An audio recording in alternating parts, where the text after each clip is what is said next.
All right, all right. We're gonna let people roll in here. Okay, sitting here chilling out. Gonna talk a little bit of fights. A lot of people already talked about the Joshua Wilder, so All right, all right. We're gonna I let don't really people need roll to. in here. Uh oh, echoing. Okay, Let's fix that. sitting here chilling out.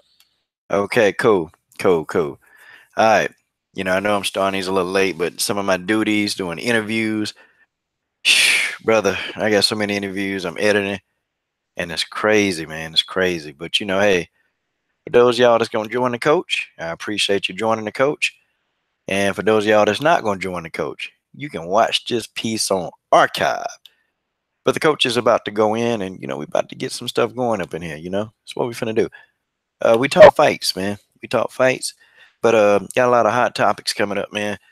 Um, I've been analyzing Antonina Shevchenko's opponent, for her first bout at 125 pounds. So, I know we're gonna really get into that talk. That's interesting. Very interesting opponent. None to say the least. But you guys, I'll wait till a few more people come in, and we'll get the coach's full analysis. Okay. And of course, when I give my full analysis, it's gonna be the best analysis that I can give y'all. All right, let me sit up and let me start checking. Let me look in the comment section. Let's see. Let me find the other link. There it is. There it is. Got to look in the comment section.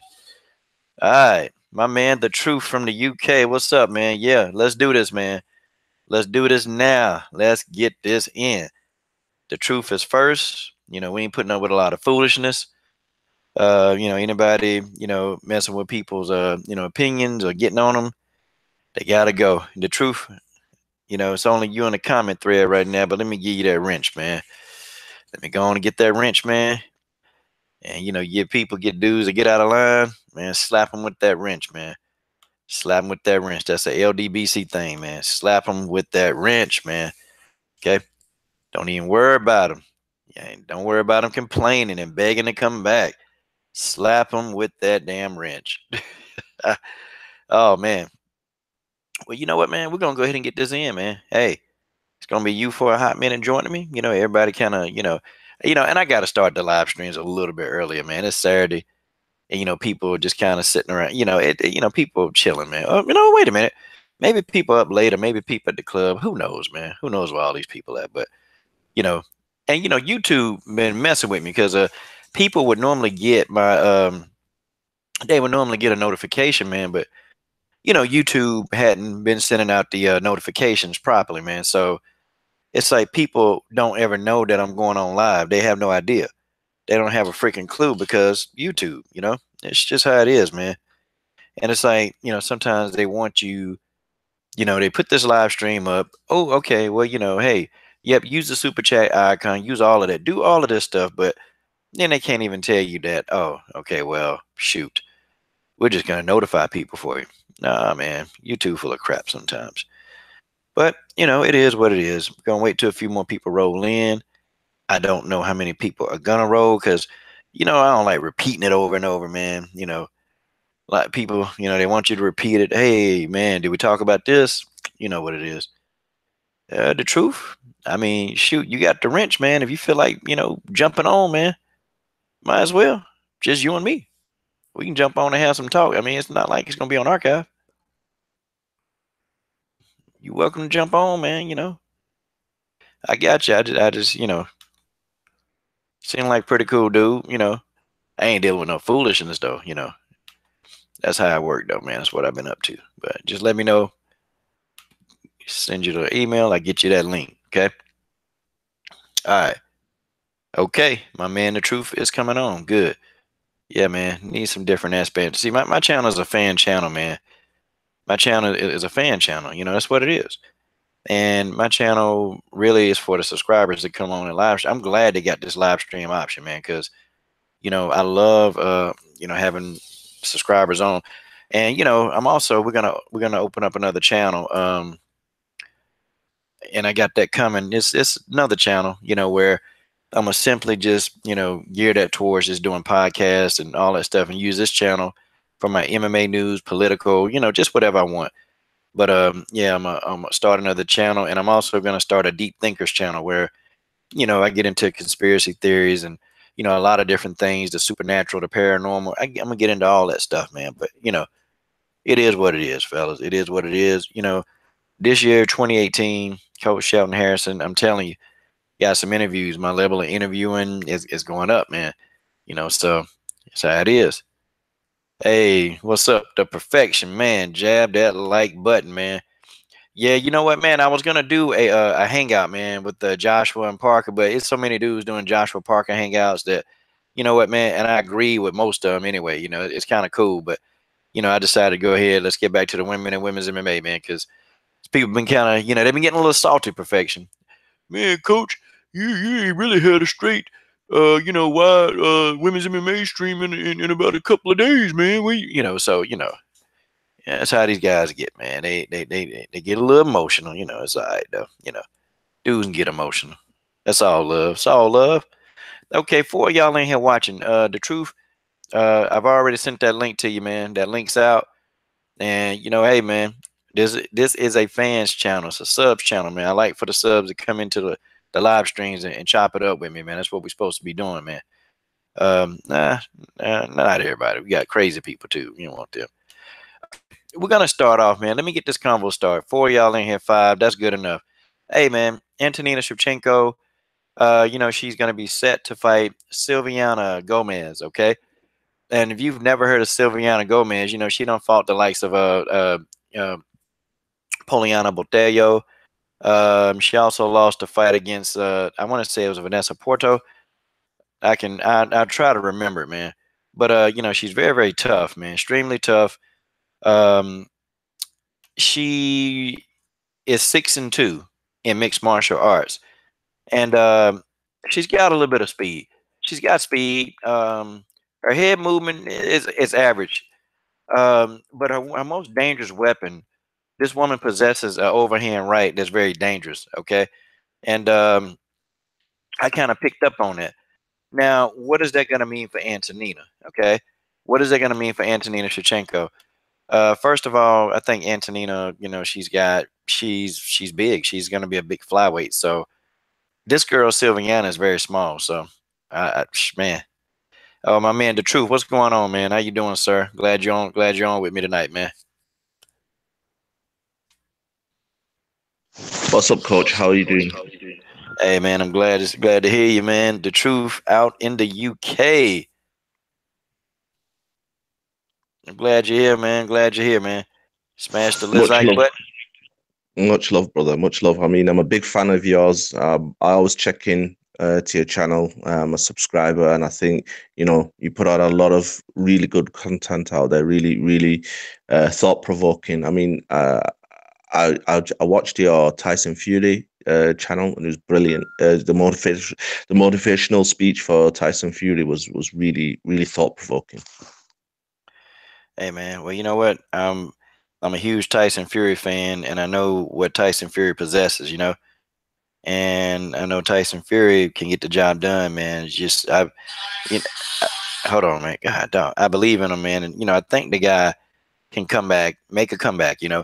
And I think he can do a good job, man. Just let those demons, man, that's trying to run his life, man. Just get them demons up out of there, And that's what Tyson Fury, I've been a fan, man, because one, man, Tyson Fury, he respects everybody. He don't get into the racial stuff. He's not a big fan of the politic arena. Tyson Fury he's a fighter, man. He seemed like that guy you can go have a beer with. If you drank and you see Tyson Fury, Tyson Fury like the guy, hey man, let's go have a beer, man. Let's go get drunk, man. Hey, he seemed like one of them kind of guys, man. And I got a lot of respect for him. He's battled back, man. Depression, suicide. He's come back from all of that stuff, and now Tyson Fury is on his way to come back, and I'm hoping he come back. I've been rolling strong with Fury, man. That's my guy. Yeah, I mean, I live literally 10 miles away from Tyson Fury. It's about 20 kilometers away. And, my brother knows him, and I've got friends that know him very well. And he's exactly how you described it, how you described him. He's a really, really down-to-earth person, according to the people that know him, that I know. And you know, all his friends are from different backgrounds. You know, he's got black friends, he's got Asian friends, he's got white friends, and you know, one thing that people always say to me about him is that, you know, he even stands up for, you know, minorities and things like that, and you know, he's a really solid person. Yeah, man. Seems like a pretty good dude, man. Okay. Well, man, let's go ahead, man. Let's go ahead. We got some people in here now. The women's MMA crowd, you know, is here. And, you know, they, you know, usually I go boxing, boy, they jet up out of there quick. So we'll keep them up in here, man. We got 6 people. So that's fine. You know, hopefully, you know, we'll get to a threshold of 20 to 30 over time. But, man, so what do you think about Antonina Shevchenko, man, fighting at flyweight? I think she's a heavy favorite. I think, you know, she's got a lot of potential. She's big, as he said. Yeah, I think that's going to be an impressive performance from Antonina. Yeah, man. Antonina is, you know what, man? She's an amazing specimen, an amazing physical specimen as far as athletics go. She's amazing. And you know, to be honest, out of the 2 fighters, I think Antonina to me is the more skillful than Valentina. They both skilled, but I think Antonina's a bit more skilled because Antonina has a balance. Like Antonina knows when to be defensive, but then Antonina can also, you know, just ramp up on the offense, you know. Um, and Antonina is a banger, you know, she'll go in and she'll stand in the pocket, you know, at times, you know, she's good at cutting off the octagon. And I just think Antonina is more dangerous. And also the fact that she can make the weight is very impressive, you know. But the girl she's fighting, you know, I got to be honest, I'm a big fan of Antonina, but this girl, you know, she's 6-2. You know, she's fought against some pretty she's fought against 2 good names, man. And I don't know if you know understand you if you know who the names are, but I'll just make them relevant to you because you don't have to know, man. But she fought against Botello, Poliana Botello. You know, she's in the UFC now, and she fought against Ariane Lipsky, who, you know, who's the big star right now, the KSW big star, who, you know, eventually is probably going to come to the UFC. But you know, that's the buzz everybody talking about, Ariane Lipsky. You know, that's who she lost to. Okay, but you know, she went 5 rounds. You know, Ariane didn't knock her out, and you know, she got knocked out by Poliana Botello. So it's like, yo, man, the girl's tough, you know, but I think, man, she's too small for Antonina. That's my initial assessment watching her fight because some of the stuff that she tried to do, um, you know, against her last opponents and some of the opponents where she was fighting in ex MMA, she's not gonna be able to do that against Antonina. Like trying to feint, do multiple feints, it's not gonna work, man. Because Antonina gonna counter or gonna draw you into something, you're gonna get caught, man. But I mean, you know, I don't know, man. I don't know what your thoughts about that are. I mean, from what I've seen from Antonina, I think one of her real strengths is her range.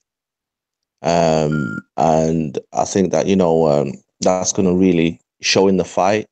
She looks like a, you know, rangy fighter, and it's very high praise that you've given her, you know, to say that she's probably more skillful than even her sister Valentina, because Valentina's, if not the most skillful, one of the most skillful women MMA artists, you know, fighters out there. And yeah, I think this is going to be a good measuring stick for Antonina. It's not going to be, you know, um, you know, somebody that's just there to be beaten. It's a good measuring stick, and yeah, I look forward to it. Yeah, and shout out to my boy Tony Fimp. You know, up in the comment section, he was saying that you know, why would Antonina go to flyweight? You know, you feel like she can beat Amanda at 135. Now, I got to be totally honest with you. Right now, if Antonina were to get in the octagon with Amanda Nunez like tomorrow, I don't think she could beat Amanda Nunez right now because Antonina needs to, you know, octagon experience versus training experience is 2 different things, you know. And you know, you have to get a little bit of octagon experience, and that's what this is for, in my opinion. You know, just because I understand how the camp thinks, I think that Antonina is going to take some fights at 125. Okay, acclimate herself to the UFC. I think she's going to take a few, and then I think that she'll probably one day make the move. Like she'll move up to 135 and then take a few fights. Well, she's been fighting at bantamweight her whole career in you know, Muay Thai, and she's fought in some MMA bouts at 135. So you know, Antonina realistically could go up to 135 and then be ready, to challenge Nunez after all this time has passed. Because, Antonina's 33, man. She don't have 7 years, or 5 years. She don't have that long to stay in her prime. She's still in her prime now, but she's she's gonna try to move quickly. And see, her and Valentina, they're not gonna fight each other. Okay, they're not gonna fight each other.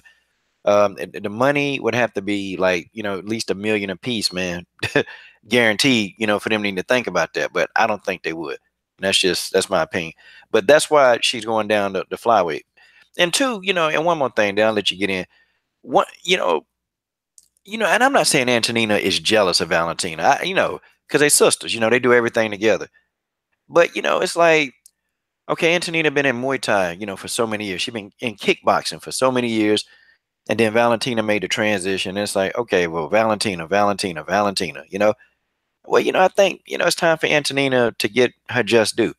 It's time, man. And Antonina is popular. She's very popular. Look, man, when I do a video about Antonina Shevchenko, like if I do a post-fight video, those videos when Antonina get thousands of views, thousands. But she's popular. But now, I think they want to reach out and make Antonina, like mainstream. So, okay, send her to the UFC. Let her fight some of the names in the UFC, make her really a true household name here in America, and now you got another star on your hand. That's my initial assessment. I mean, what kind of thoughts you got, the truth?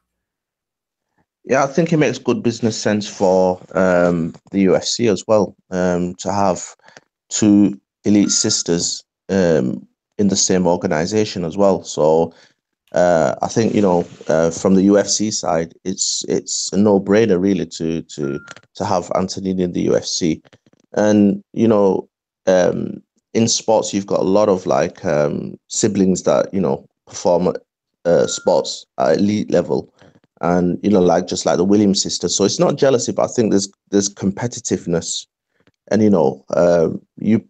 I don't know if you've got brothers or sisters, but I've got a brother that's only 1 year older than me, and we were competitive. We always used to, who could run faster, who could do this better, who could do that better. So, there's bound to be a little bit of that as well. So, but I just wanted to ask you a question, Coach. Do you think Antonina's got the potential to be a multi-weight champion?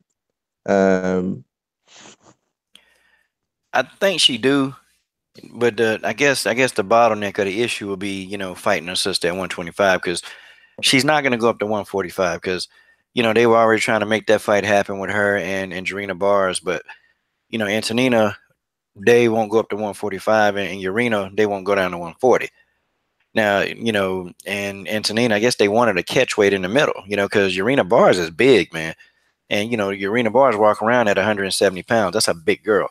So I guess I can see it from Antonina's side, and then from Jarena's side, it's like, well, shoot, I'm too big. I don't think I'm gonna be able to do this. I don't know if I'll be able to get down that far. So Antonina, they've never, unless something changed, they've never really expressed moving up to 145. And it's not because we'll face Cyborg. That's been even before Antonina considered doing doing mixed martial arts full time. That's before she even considered that. So I have to kind of throw that out there, because people say, "Oh, Antonina ducking, she's ducking," but no, she's not. She's not. She just, she's not gonna fight up at 145, man. She ain't gonna do it. So I think the likelihood of her being a 2-division champion is probably, maybe 10%, man. Unless Valentina just drops out and just decides to, stop. I mean, you just don't know. I don't know how they're gonna do that, man. Because then you got Valentina, man. She want to move back up to bantamweight and hopefully face Amanda. Then you got, Antonina, who's been fighting at bantamweight her whole career. Now she, down at flyweight, and she could possibly move back up to bantamweight. I'm just like, how you gonna explain this? Roger Allen, you're probably watching this. How you gonna explain this? It's confusing, man. But it's got us talking. That's just how it is. Yeah, I hear you. I hear you, Coach. I hear you.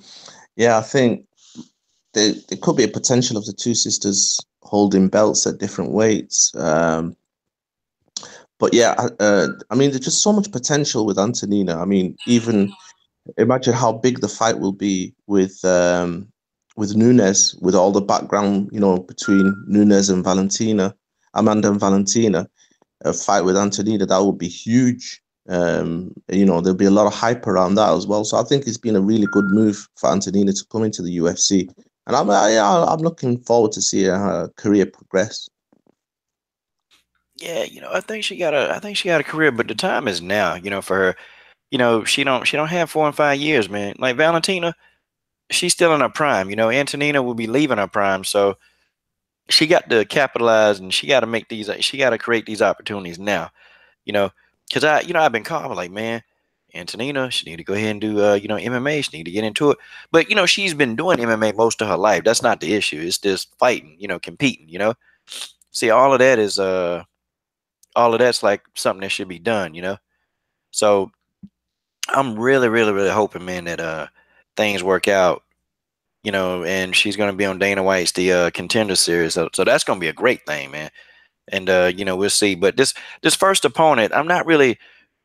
I think she's gonna put up a good scrap for as long as the fight lasts. But this girl too small, and I'm just being real. And I'm an Antonina fan. I think looking at this girl, she's small, man. She's a small flyweight now. But let me tell you now.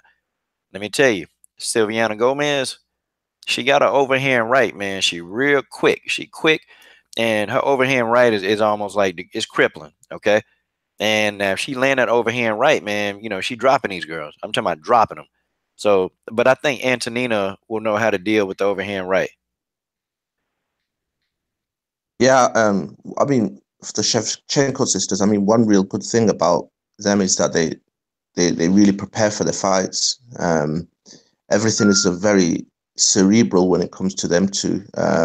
They don't just go into fights, blind. They really study, the other opponent. They really study, what weaknesses and strengths that the other opponents have. So yeah, I think that she's well prepared for that. I think she's really prepared. But I wanted just to ask you a question, Coach, if that's okay. Yes, sir. Uh, if you was Antonini's manager, just hearing you about the time is now, how would you sort of try and plan her career so that she gets those fights ASAP? Okay, what I would do if if I actually had to, if I was a manager and if I thought about her course and what she need to do, man, first thing I would do is get her a couple of featherweight, some flyweight fights, and let her fight against some of the best. Like, man, I'd be trying to get her in there with Alexis Davis, Liz Carmouche. I'd be trying to seek a fight with Sarge Eubanks. See, I would automatically load Antonina up with some of those big fights, man, and just get her going. And then, if she's victorious, then we make the move up to bantamweight, because bantamweight division, it's gonna get better, but it's kind of depleted right now because you got Juliana Pena. She's still on maternity leave. You got Rocky Pennington is back. She's gonna be facing Amanda Nunez. Then you got Ketlin Vieira and Maureen Renault, who they're going to be probably facing off with each other. So then that leaves everybody else that's not good enough or they don't deserve a title shot. And we even think about that bantamweight ranking. Antonina would just go right in because they moved a couple of people up. They moved Cheesecake up, Leslie Smith, Sarah McMahon still in there somehow. I don't know how, but they got these people in there, so it'll be right for the taking for Antonina. It'll be right for the taking. She can go in there and just go right up that bantamweight ranking, and I think she would do a phenomenal job. I think she'd do a great job. I think she, God, dog, man, I'm coughing. I think she would do a good job, and I think she would work a lot of these people over. Like, people like Jermaine Durandame, I don't expect her to come back. She will work Catelyn Zingano over.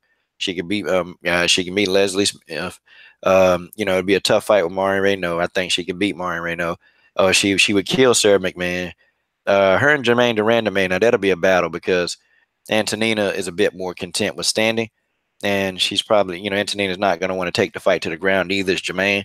That's an interesting matchup. Ketlin Vieira is too sloppy. Antonina will pick her apart. Her and Juliana Pena will be a good matchup because Pena is very, very strong. She beats Holly Holm. Okay, she destroys Holly Holm, and she'll do a better job on Holly Holm than Valentina did, and that's just my opinion. Antonina possessed a little bit of everything, man. It's crazy. All right, we'll catch up on some of these comments. The truth, and then we can answer them. You can answer them too. Brian Jensen said the bantamweight. He said the bantamweight division is full of fighters who are past their prime and one-dimensional fighters. Okay, hey, so what do you think about that? The truth. I wouldn't agree with that. I think there's still some good fighters in the bantamweight division. I think it's not as strong as it once was. I think there is some truth in that is probably the faster route to the top is the bantamweight division. I think there's still some skilled fighters in the bantamweight division, especially when you get to nearer to the 1, 2, 3, 4 rankings. I think there's some real good fighters there that are multi-skilled. Okay. Yeah, I think it's still some people there. I think it's still some people there who they can still put up great fights, for us. And, and if I pull up this ranking system, I pull it up and we can actually see who's still available. Like I won't do it off the top of my head, but we'll do it. Okay, so in the bantamweight division, I agree with Brian. Kat Zingano is past our prime, well past our prime. I think Sarah McMahon may be going past her prime. I think McMahon still looks young. She still looks like she's in her early 30s.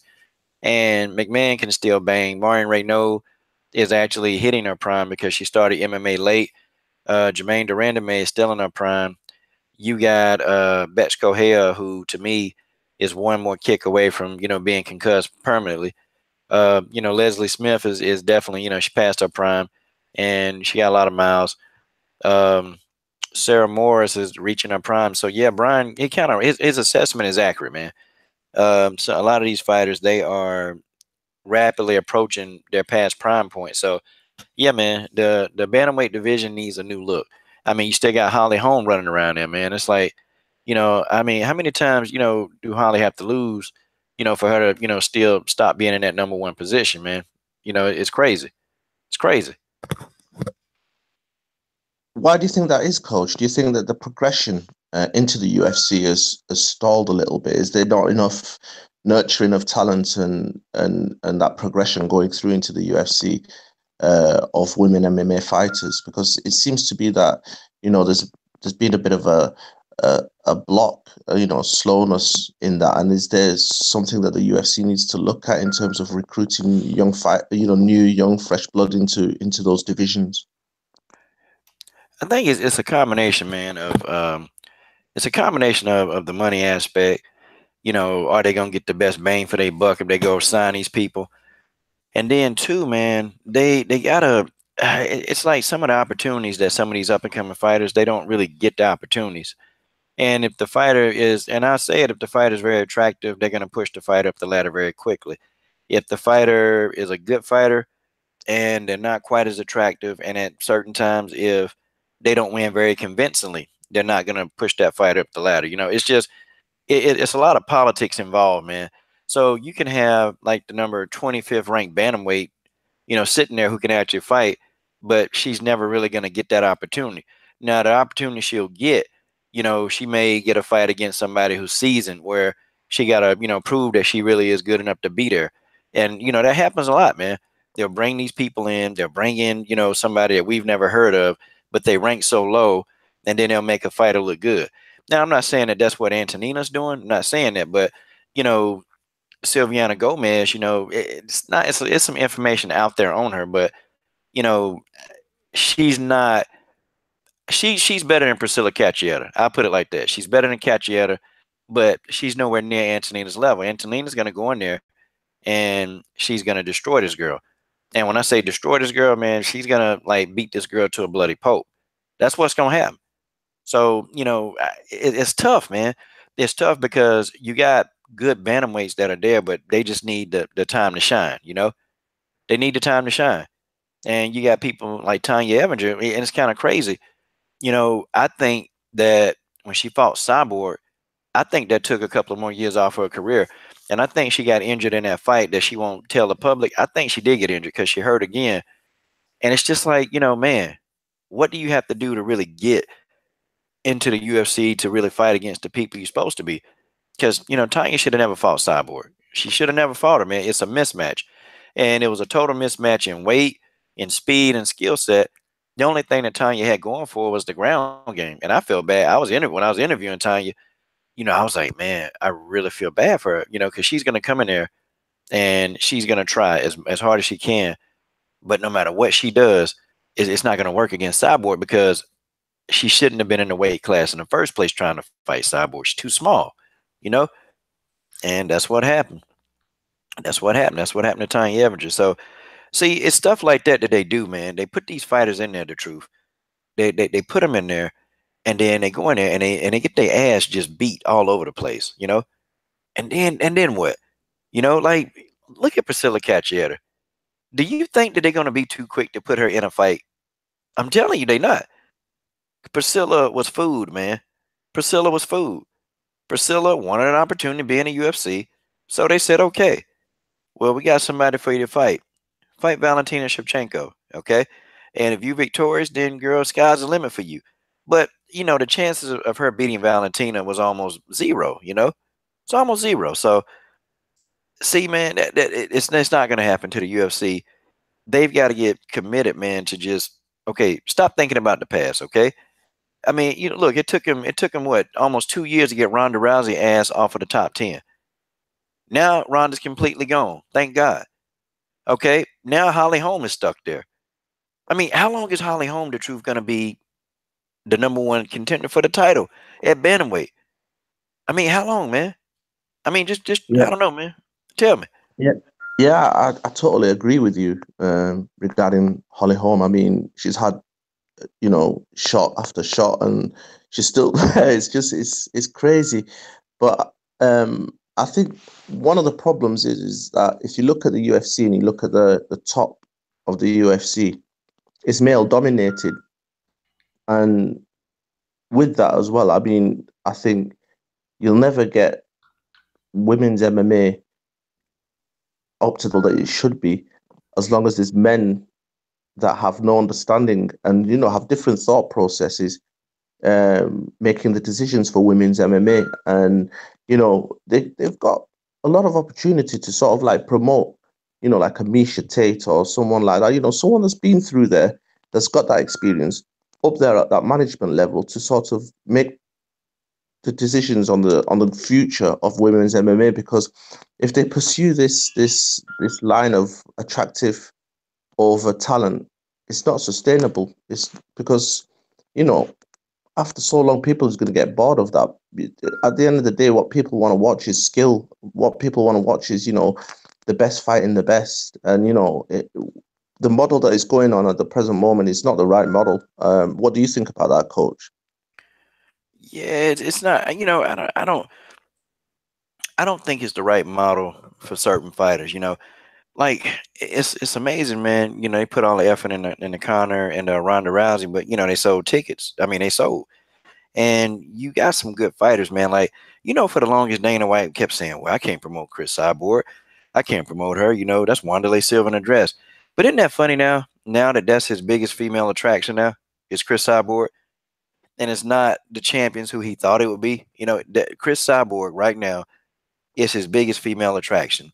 And I thought that Dana White did a horrible job with Chris Cyborg. Did a horrible job. And he could have did better. He could have did a whole hell of a lot better, man. You could have promoted Chris Cyborg as this terror, man, that's ripping everybody apart. People would pay money to come see. It just would have been, it would have been big. But they chose to take the route of, oh, okay, Wanderlei Silva in a dress. See, they chose that dumb, stupid route. But now, Dana kind of got to eat it because, okay, people now will pay to see Chris Cyborg. They're going to pay. They will pay on the pay-per-view. Her last pay-per-view, I think the one before Yana did, 380,000 pay-per-view buys. That's pretty decent for a female headliner. It's real good. It's real good. That's just how it is. Okay, my That's man. hella decent. That's Yeah. hella decent. Yeah, I mean, 380,000. That's a good number. It's a solid number. And if they played the cards right, they could have totally, like you said, changed the marketing around Cyborg. They could have just, painted as this female Tyson, this person that is unstoppable, dress her in all black if they have to. They could have done that, and imagine sort of the potential. She would be world famous, like one of the biggest names in sports right now if they did it right. But it's it's not just Chris Cyborg. I think that, it's just right down the line. They just don't promote the best fighters in the best way. And it needs to change. It needs to change. What do you think, Coach? Yeah, it need to change. And two, now the fighters, they can't wait, man. They can't wait on Dana White. They can't wait on him to do everything. They gotta do some stuff for themselves. They gotta get out there. They gotta get on social media, you know. And it's just like, some of these fighters, man. It's amazing how many fighters will interview with a small channel like this one, and how many fighters they won't even touch a small channel like this. Like, you got some managers, man, that they won't even look at you if you don't even have at least 20,000 followers. I'm just saying, they won't even think. But it's stupid, man, because see, fighters, I'm gonna tell you who understand, man. Tanya Evinger understand the power of social media. Like, she understand. Tanya Evinger don't care who she interview with. She'll interview with somebody with 2 subs, or she'll interview with somebody with thousands of them. She don't care. She understands that social media and everybody's on it. You know, and we're in our late 30s. Everybody understands, man, that social media is where it's at. And you got a lot of other fighters. Like, shoot, man, like I just interviewed Leah Lesson. Leah Lesson. I mean, they understand. They know that social media is where it's at. So they're gonna sit down and interview with people that they really don't know because they just want any kind of press. But you got some managers like, I'd be on Jesse Rose Clark. Jesse Rose was actually down with interviewing. She was like, yeah, I'd be glad to interview you. Absolutely. She said, but coach, could you run it by my manager? I said, yeah, no problem. So I ran it by him and he said, well, no, I don't know. I think we got to think about it. I think we'll pass. And but that's where we at, man. That's where we at. And I just came out and asked him. I said, yo, man, maybe I don't have enough followers, right? And he ain't had no response, but I knew that was it, because they don't really know. Jesse Rose Clark never heard my channel because I asked her. She said, no, I don't know. And he's never heard of my channel. But, it's just if you don't have enough followers, then that's it. But then you got people like Marion Renaud, who people know Marion. She was like, oh, okay, sure. Or, I interviewed Antonina Shevchenko. She was like, yeah. They were glad to put me on, man. Her manager, Roger, was like, yeah, man. But they understand the value of social media. Guys like us who watch these fights, they understand that's the truth. So they're gonna come on. You'll get Antonina and Valentina's manager doing live streams with us. Why? Because he knows that in the future, all of these fans that he's, these social media fans, dude, we'll be the one buying pay-per-views. We'll be the one buying Valentina Shevchenko shirts and hats and coffee mugs and all that hot mess. I'm glad you mentioned Marianne Renault because that's a very, very good example, actually, Coach. I remember, and you remember very well as well, when she was just being ignored by the UFC. And I really think that,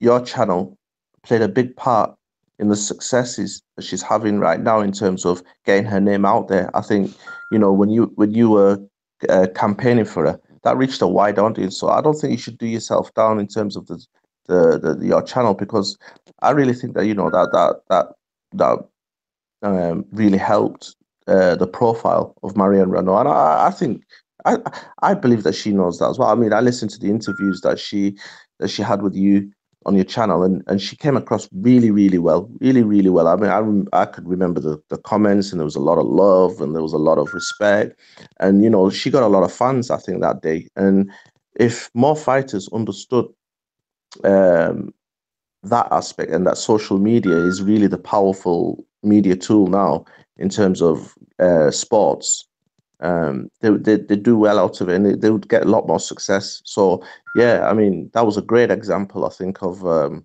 how a fighter utilized social media to their benefit. And now look at her now. I mean, she's a contender, isn't she? Yeah, she's a contender now. She's a contender. You know, and hey man, hey man. Well, man, I appreciate the compliment, man. That's nice of you, man. Um, and two, man. See, I know, man, that when you get to know some of these fighters like Marion, man, you kind of understand what. And see, I didn't want her saying anything that could possibly mess up her future earnings with the UFC, because she's using that money. She's gonna send her son to school, so he don't have to worry about anything in college. She's gonna send him to college with her UFC earnings. So I kind of thought about that. I'm like, well, I can say certain things, and she can either nod yes or no. And so that's kind of how we played it. I'm like, I'm not gonna ask her a question where she gonna answer the question, and then possibly get blackballed, because she was getting blackballed enough. She was getting blackballed. I mean, twice as bad. So it's kind of crazy. But yeah, man. Well, hopefully, man, we just keep doing it, man, because we're a fan channel, man. We're a fan channel, and we talk to the fans. There's a lot of upcoming fighters, man, that interview on this channel that one day they're gonna be in the UFC, man, and we'll be sitting right here talking to them. Yeah, I wanted your thoughts about, because I've seen a lot of your videos around Thug Rose against JJ.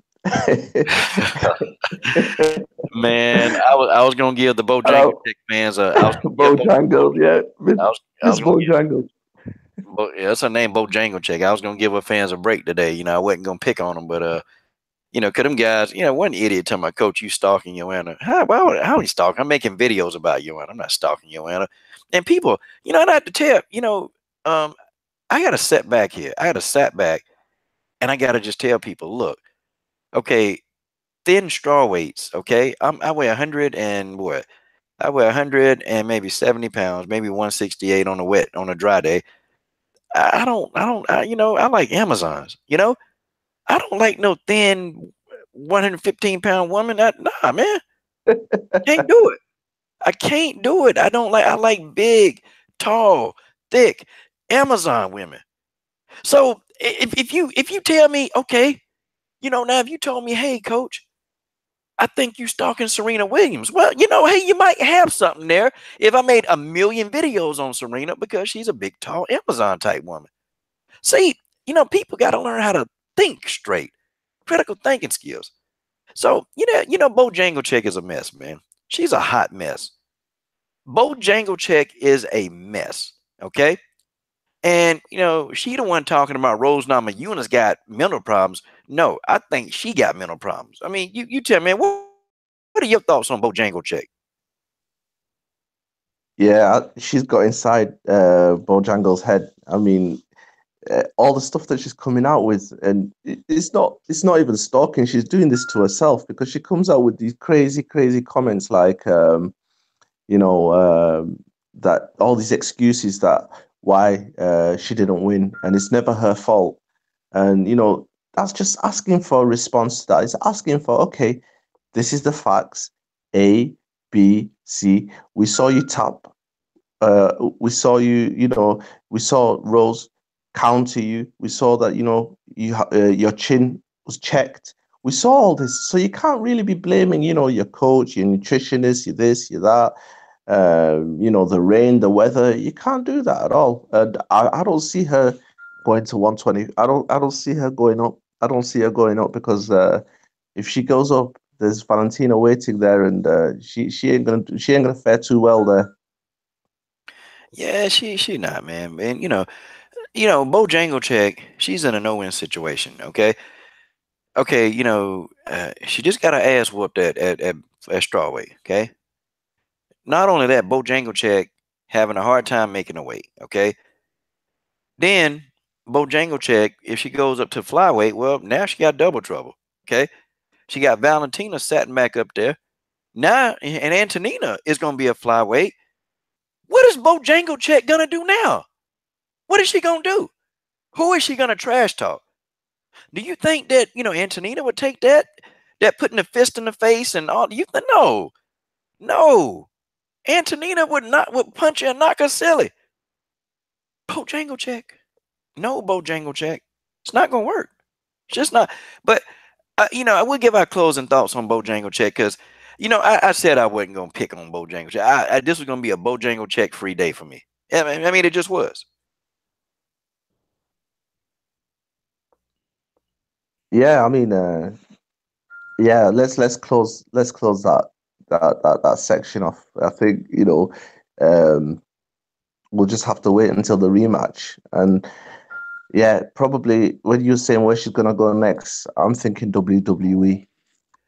Yeah, Bojangle. I think she taking a loss, man. Shoot, we ain't gonna see Bojangle for about. I mean, we ain't gonna see, man. Bojangle gonna hide up on a mountain, man. Bojangle is going up on top of the mountain, and she gonna look for the lost souls of ass whooping. That's what she gonna do. Okay, Bojangle need to focus on Bojangles fighting instead of worrying about what everybody else doing and worried about social media, worried about what guys like me think. You know, and that means she need to, man. But you know, hey, it is what it is. Okay, well now, I guess we'll move on into another segment before we get to Cyborg and Nunez. I'm gonna have my man Brian Jensen pop in, Arpit Singh. They're talking about Megan Anderson, and Megan Anderson was not in the topic today, but you know, Megan Anderson just been talking some junk, and it's time to give Megan Anderson a little bit of work. You know, I ain't forgot those Megan Anderson fanboys. I ain't forgot them threats that y'all gave me. See, I told y'all I was gonna keep making these here videos. I told them I was gonna keep doing it, and yeah, yep. Okay, let me see. Arpit, make sure Arpit, you get to a good spot, man, where you can kind of do it. Cause last time, man, we was doing this Arpit. It was hard to hear you, man. So get to a good spot, man. Cause some of the people that's got headphones on, when that static, it's messing with their ears, man. It be loud, man. Especially the people with earphones and that's at work. So got to get to a good spot. So I sent the links out. But hey, man, okay. What are your thoughts on Bojangles? Oh, wait a minute. Are we No, we closing out Bojangles. We're going to Megan Anderson. All right. Yeah, Coach, I'm just gonna go into the comments for a little while, if that's okay. Man, okay. Hey, man, it's up to you, man. You go ahead, man. Yeah, but I just want to thank you for putting me on the platform as well. So I really appreciate it, and it's been a real pleasure talking to you, Coach. Man, you the truth. You the truth, man. Hey, guys, that's the truth, okay? That is the truth. And he will tell you the truth. The truth has left the building. Okay, guys. All right, so we'll keep this up. We'll talk about Megan Anderson. Got a little bit of time, okay? Uh Megan Anderson, hot diggity dog. I hadn't talked about Megan Runderson, and I ain't talked about her in a hot time. Megan podcast, I ain't talked to Miss Podcast in a hot minute, man. So, gosh, God, I mean, what could I say? What could I say? You know, Megan Anderson, Megan Anderson in a whole world of sorry, PG-13 channel. Megan Anderson in a world of stuff, y'all. Okay, she's in a world of crap, and I don't think she's gonna be able to get up out of this. I don't think she will be. Okay, in my opinion, I don't think that she'll be able to do it. Okay, Brian, I've already sent you a link, man. I've already sent you a link. Okay, so Megan Anderson, guys. Megan Anderson. What can I say that I haven't already said? Um, and I told y'all that if Megan Anderson takes the Cyborg fight before 2018 is over, I will make a Megan Anderson intro video. Yes, it's going to pain me to do it. I will not want to do it, but I will do it. I will make a Megan Anderson intro video. And no, it won't be a comedy one. It won't be one where I'm making fun of Megan. It won't. No, no, no. It won't be that. Okay. I'll definitely be making a Megan Anderson intro video if this fight is taken in 2018. My prediction: the fight will not be made in 2018. Okay. I don't think so. I don't think Megan Runderson will do it. Okay. Arpit and Brian, I have sent you guys out links. So please go ahead and come into the chat stream and let's get this thing cranking, man. I'm going off topic because of you, Brian. I'm going off topic because of you, Arpit. You guys, you wanted Megan Anderson. We got Megan Anderson, okay? So now I need you guys, okay? I need you guys to come on in. And I'll hold the stream open for 3 more minutes. And then after that, I'm just going to get into Amanda Nunez and this whole Chris Cyborg saga because Amanda Nunez is talking again. Good grief. Sometimes some people just need to shut up. Amazing Eric told me to tell all of y'all that he's dealing with he told me I can tell you this, that his of course he lost his father recently, a few months ago, so he's been trying to get through that. So it's been kind of rough on him, man. And I don't know if you ever lost somebody, man. It's rough. So but I spoke to him 2 days ago, and he's actually, I called him on the phone, and he's gonna be back. Amazing Eric should be back as early as next week. We need Amazing Eric. I need Amazing Eric. He completes me. Amazing Eric completes me. He does. Okay. Yeah, I mean, it just does. But, yeah, man. So I can't wait for the brother to get back. Okay, guys. Arpit and Brian Jensen. You guys have 2 more minutes. And then I will abandon all Megan Anderson talk. And yes. Okay. Hey, Let me Coach. see. Hey, shout out to the truth. Yeah, man. What's I up, will Coach? send. Hold on, bro. Let me send my condol. Yeah, man. Condolences to your dad, man. And I lost my dad back in last May, but say I ain't tell nobody. I just, we just been bred to just built. We go and we deal with stuff and we handle it, and I just keep on pushing, man, because that's what my dad would have wanted. He wouldn't want me to sit back and chill and nah, man. He just say keep doing it. But my condolences to you. I know where you at, man. Especially if your dad that's your best friend. Yeah, man. Yeah, it's hard, man. But but listen, let me give you a minute of hope, man. See, it don't matter, man. It don't matter because, I don't know what you believe, the truth. I don't know what you believe, but I tell you what I believe. Listen, man, one day, okay, the dead in the ground in the name of the God, they gonna get up. Your daddy gonna get up. My daddy gonna get up. Grandma Harrison, she gonna get up. Maybe your son, your daughter, your best friend, they gonna get up and they gonna come back. And then you gonna see them again. Okay? You will see them again, and and y'all gonna be just as happy as ever when you see them again. Okay, so that's my thing to you, the truth. Um, so we get into it, man. All right, man. So, okay, what is your thoughts now on Megan Anderson, Brian? Well, she blocked me, so I don't know. I mean, she ain't block you from looking at the video. You can still watch the videos, right? Yeah, no, she blocked me off of Twitter. I mean, I still I follow her on Instagram, so I don't know if she figured me out on Instagram. Man, yeah, man. I'm gonna tell you though, man. You get, oh man, man. I've never gotten blocked by any of them, man. I've never gotten blocked by any of them. It's kind of strange. I've never have, but That maybe, is maybe, weird. maybe I don't come off as a troll. I don't know, But I think they think you're a troll. That's what they think. That's what I was doing. I was trolling, well, for the most part. But when it comes to Megan, I think she's just she really has no excuse. She can't keep avoiding Chris Cyborg. She can't keep avoiding her, and Cyborg doesn't have an opponent. She wants to fight in July. I don't think Dana White's going to put Cyborg on International Fight Week. I think it's going to put her because there's two pay-per-views usually in every July for the UFC. There's one on International Fight Week, which is like the first weekend of July, and then there's the pay-per-view in the last weekend of July. So I think Cyborg is going to fight on that pay-per-view card, and she could be the main event since Daniel Cormier is fighting on International Fight Week against Stipe, and John Jones is going to be suspended for like 2 or 3 years. Like he's not going to be fighting for another 2 years.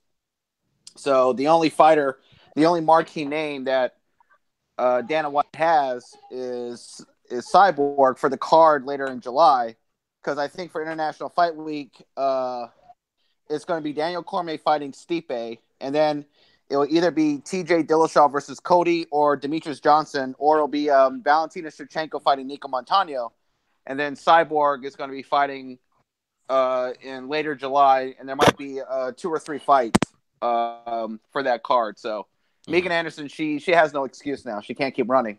If she doesn't fight her, then Cyborg's going to fight like Leah Letson, or she's going to be fighting somebody else. Nah, they're not gonna throw Leah Lesson to the. They ain't gonna throw it to her yet. They gonna. I hope not. Nah, they ain't gonna do that. They gonna, cause I think, I think they know Leah Lesson's future, man, but they can't. Nah, I hope because Leah said that her team they're not gonna put her in there against Cyborg right away. Not that she won't fight her. She just said, Leah said, man, I'm not ready. I need to get ready. But Leah been burning up that work, man. Leah has been burning up that work. Okay, and that's just how it is. All right, so Brian, TJ347 says that you're going to explain to us how Nico Montano is going to defeat Chris Cyborg. Oh yeah, sure. I got that. I got that explanation right here. Yeah. I got it right here. Nico, what she's going to do is that she's going to grab on Chris Cyborg's leg and she's going to win by a leg bar. That's what's going to happen. Or she's going to knock out Chris Cyborg with kicks. It's going to be one of those two. I'm totally joking. That's not going to happen, but you know. Oh, I can dream. I can dream. Oh man, God Almighty, man. I'm trying to hype Nico. I'm just trying to root for her. You know, that's my girl. That's my girl. Even though she blocked me on Instagram, I had to make another account. Man, you know, I guess you can't take the question, man. Are you gonna fight? I wasn't even trolling Nico. I was like saying, okay, Nico, are you gonna fight Valentina? Don't be scared of Valentina. You could beat her. I believe in you, Nico. And she must have saw right through me, and she just blocked me. Wait a minute. So how do you get blocked for reverse trolling? Like I never seen this. How you gonna explain this, man? Sorry. I don't know what happened. Because she could tell that I was picking on her and I was jabbing at her, even though I was being playful. You know, I was being a playful fanboy. She still blocked me. I was like, oh well. Then I had to make another account. And I haven't mentioned Valentina since. She blocked you, man, for saying she gonna beat Valentina. Well, she must don't believe she whooping Valentina. She probably know that ass whooping coming real soon. You know? Yeah, she's still getting treatment on her foot. I mean, she just saw a doctor recently. She's getting treatment on her foot. And she said she wants to fight Valentina in July since Sajara is booked to fight Lauren Murphy. So even Nico at 100%, I don't think she's going to beat Valentina. I mean, the thing is with Nico is that she has devastating kicks, but if her left foot isn't really working well, she's not going to be able to shoot for takedowns in the correct way. And her takedown attempts might be more telegraphed, and she's not going to be using her kicks. And her kicks are very devastating. They're very hard kicks. You know, those are the things that shocked Lauren Murphy. And then Lauren Murphy tried to blame Eddie Alvarez, you know, saying that he had the wrong game plan. It's like, no, you were shaken up by those kicks to the body. Those kicks by Nico were really hurtful. Those really hurt, and they were very accurate. They were very strong. I mean, the only fighter in that house that was able to take her kicks was Barb Honchak. Barb was able to take her kicks really well, but Barb, you know, wasn't prepared for the Barb wasn't really prepared for the takedowns from Nico. She wasn't prepared for the wrestling. You know, that kind of surprised her a lot, you know, and so she just couldn't jump on the gun quickly enough to get off first against Nico. Man. Okay. Hey, Arthur, hold on one second. I'm gonna get you in there, man. So yeah, you know, I interviewed Sarge Eubanks about 5 weeks ago, man, and it's crazy. You know, she was saying that the only person that had a problem with you know, Eddie Alvarez was Lauren Murphy, and I'm like, yeah. Well, you know, Lauren just, I don't know, Lauren is full of drama. She create drama, you know. She create a lot of drama, and then she creates situations and environments that's not there. And I'm like, you know, damnedest thing I ever seen, you know. Everybody else thinking Eddie, you know, is working hard, doing a good job. And then you got Lauren Murphy here trying to just, you know, Lauren Murphy trying to be just, you know, a hater. And that's what she is. She a hater. And she mad, man, because she don't listen. Now I deal with athletes like Lauren Murphy. Yeah, you tell them to do something, they don't listen. They don't do what you tell them to do. I mean, you say, hey, go over here and rep this. If you told Lauren Murphy, hey, do you know, 100 kicks, you know, to the heavy bag. Kick the heavy bag 100 times.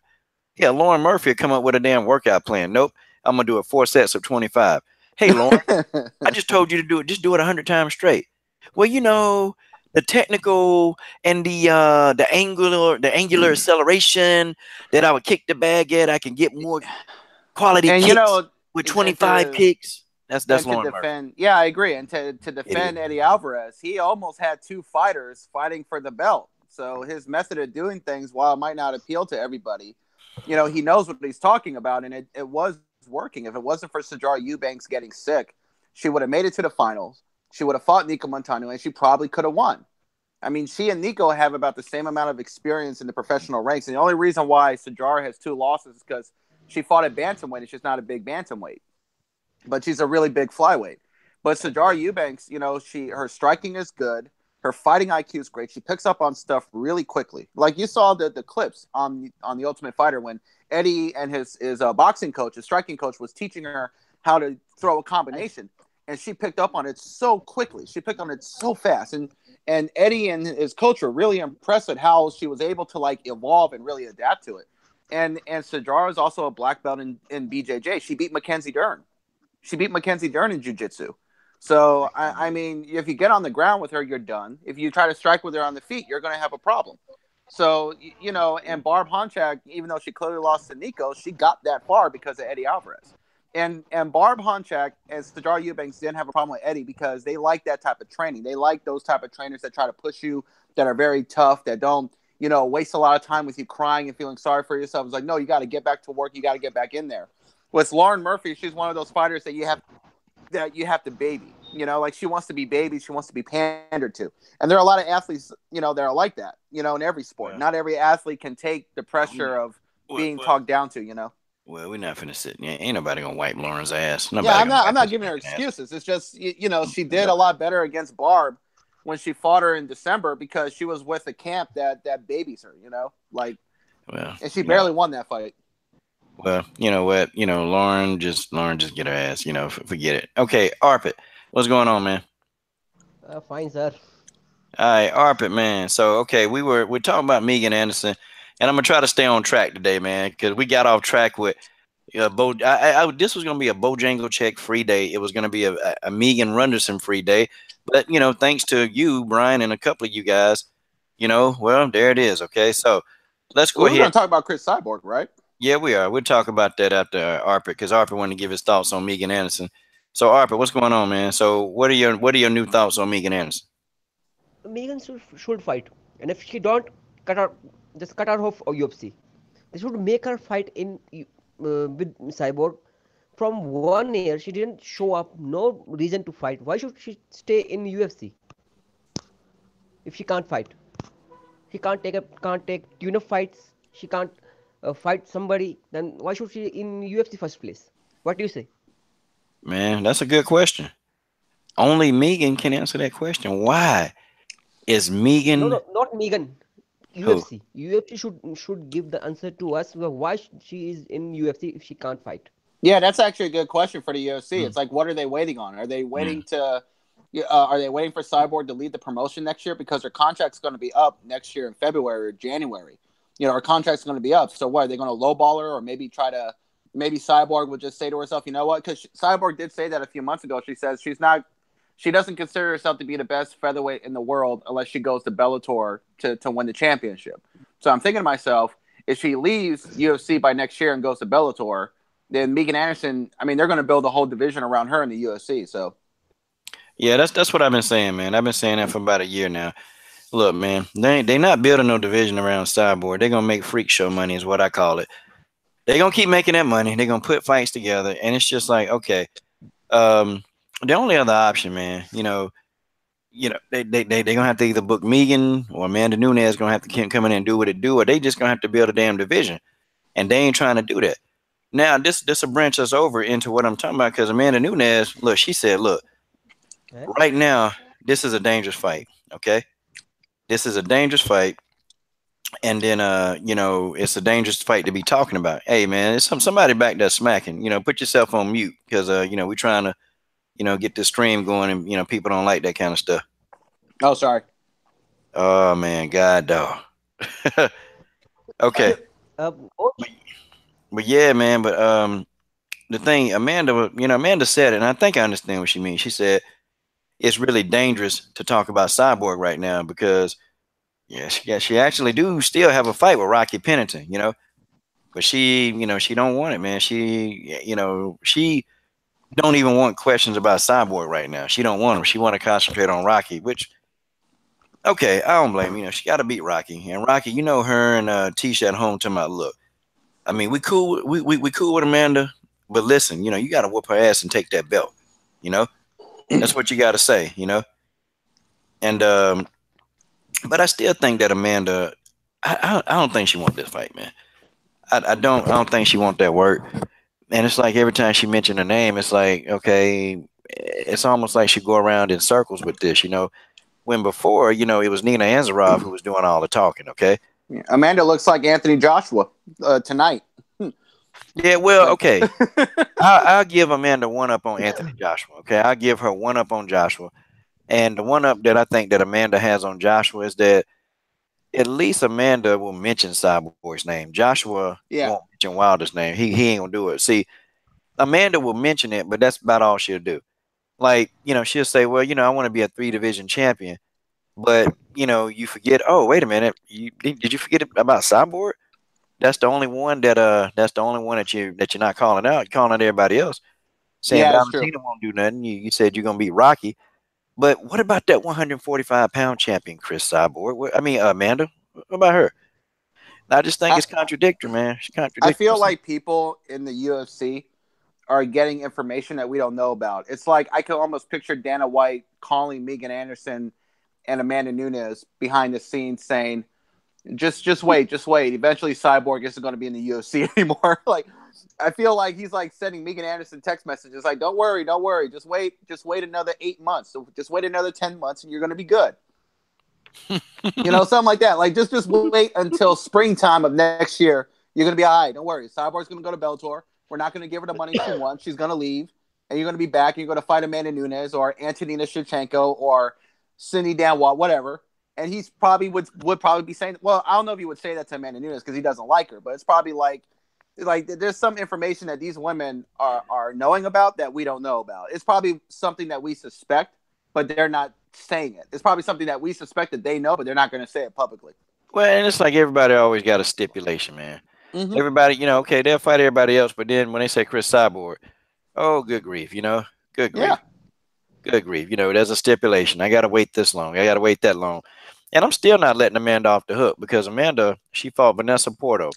Okay, she fought Vanessa Porto, who's a regular, she's a regular flyweight. She fought her at bantamweight. Okay, and 2 months later, she fought Ediane Gomez at featherweight. So for her to say, well, I don't know if I'll be, having a muscle mass in time, to get there. I don't know. I really don't know if I'll be able to do it by then. That's garbage. Okay, that's garbage. I'm not buying it. I'm not listening to it. Okay, super Yeah. chat, super chat, super chat, super chat. My man Keith Brown, MMA and boxing. Keith Brown, MMA and boxing. And guys, this is what I want you guys to understand. Keith Brown, MMA and boxing. The guy is a master logo maker. Also, too, Chris Cyborg. Also, Chris Cyborg. I'm sorry, not Chris Cyborg, but also Keith Brown. He's a weight loss specialist, and he's also an amateur fighter. So, guys, if you need to lose weight, if you need to, need a logo made, you need to hit Keith Brown, MMA and boxing up behind the scenes. And also, please, do yourself a favor, go subscribe to his channel. Okay. Yeah, like I said, Amanda, she's moved up in weight before, short term. So I'm not really buying that. And she fought Gomez. Gomez is actually very good. Gomez has been around. She's a veteran. And at the time when Amanda fought Gomez, Gomez was actually very, very dominant at the time when Amanda fought him back in 010. So, Yeah. also knowing the history about some of these women, man, I've spent a lot of time doing history and looking at, like just fighters of fighters they fought, who they fought, because I'm building all these like rankings, man, these overall legendary rankings that I'm building. But Yeah. Ediane Gomez is one of those. I mean, she's a pioneer. Okay. Right. Gomez is a pioneer, and she said, now, isn't that something? Isn't that something that Gomez said, you know what, before I leave the sport of MMA, I'm going to fight Chris Cyborg. God dog it. I mean, it seemed like everybody wants Cyborg except for Amanda, man. Crazy. Yeah, and Respect to him. also the like I said during the last time I was on this podcast, I was saying that Amanda Nunez doesn't even have the money excuse anymore because Chris Cyborg is the biggest name in women's MMA right now. She's the face of women's MMA for the UFC, and Cyborg made $500,000 in her last two fights. She made $500,000 in her last two fights. So if Nunez wanted to fight Cyborg, it would be a huge money fight. It would be a big fight, and Nunez would make a lot of money. She'd probably make, I don't know if she would make as much money fighting Cyborg like she did against Ronda because it probably won't bring in like 1 million pay-per-view buys, but it could bring in 500,000 pay-per-view buys. And it would be a big fight in Brazil, So, yeah, I don't think the fight would bring in like 1.1 million pay-per-view buys like what Nunez got against Ronda Rousey, but it would still be a really big fight for women's MMA. Well, I'll tell you something, too, and then Arpit got to jump in. I don't want to leave Arpit over there on the side because he in here, man. And I am going to, and what I'm going to do, I'm just going to respond Let's see. Lavelle says Gomez isn't a Chris Cyborg, no matter how you cut it. Well, but the topic of conversation was Amanda Nunez being able to put back on muscle mass in time. And so with that argument, the fact is she was able to do it for Edie and Gomez. So why not Chris Cyborg? So that's just my thing, So that's my response to that. Is she was able to do it for Edie and Gomez. And, we talking about muscle mass. We're not talking about the quality of the opposition. We're not talking about that. But, Edie and Gomez was good. And see, we're talking about now, this was 7 years ago. So Chris Cyborg 7 years ago still wasn't even in her prime.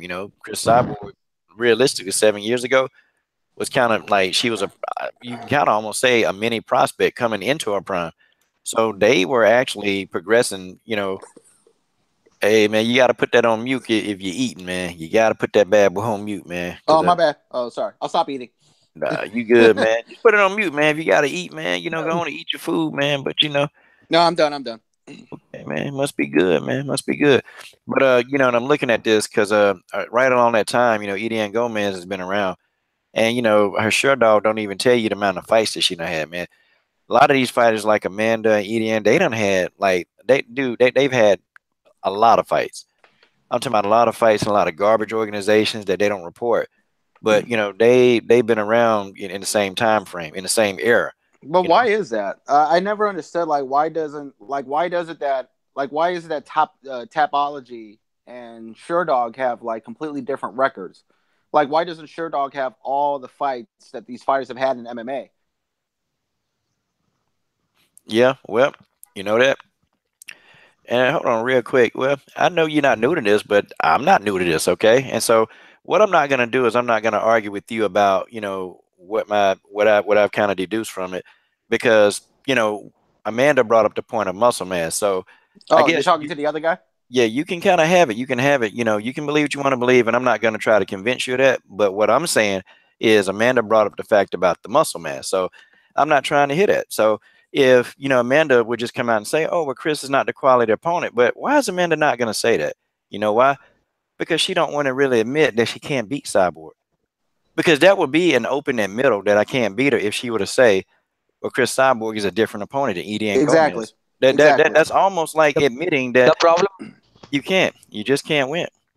Exactly. Gomez was good, but Cyborg is great. That's a fundamental difference. So, yeah. Yeah. But go ahead. my point is that on Boxing Record for boxing, they have just about every single fight that boxers have had in the professional ranks. But in MMA, Sherdog doesn't even have all the fights, which I find very interesting. I just is it because MMA is a relatively new sport and that's why they don't have every single fight on their record?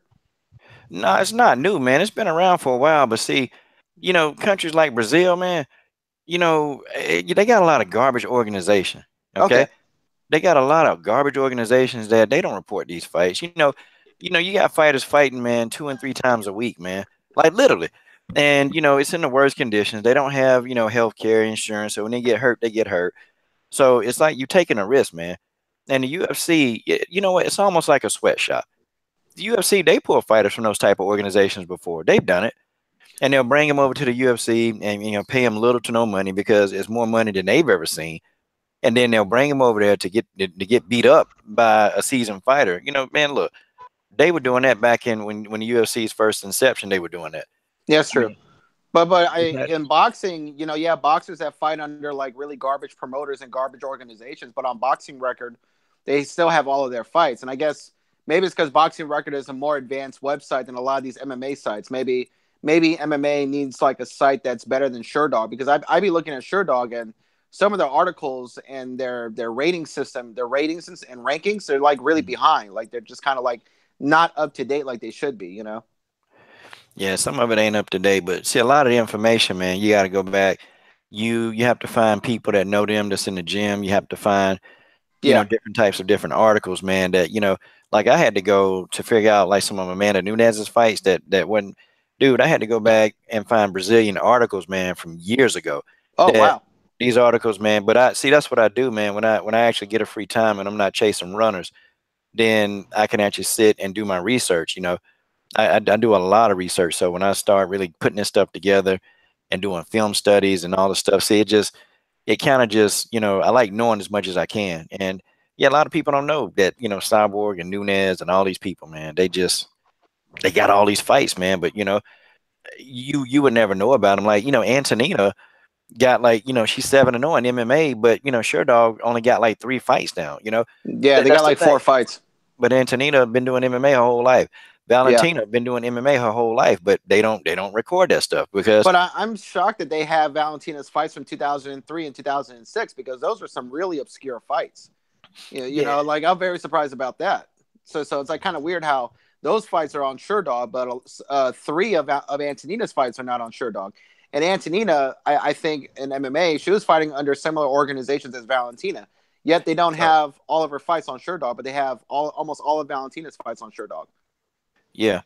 So what is it then? Okay, and Arpit, we'll start with you, man. What is it? Okay, Yes. Arpit. So what do you think? I think it's me and Brian. We don't went like into hyperspace, man. Okay. No problem. No problem. What are your honest thoughts, man, on, okay, I guess what we've been talking about? Because then we're going to go back, man, because some of the people got here late. And so we're going to go ahead and just talk to, we're going to go ahead and talk about Antonina. Okay, but what is your whole thought on this Nunez and Cyborg saga? Nunes is totally. I think Nunes can fight Cyborg, but I think she's totally afraid of Cyborg that she can't take it.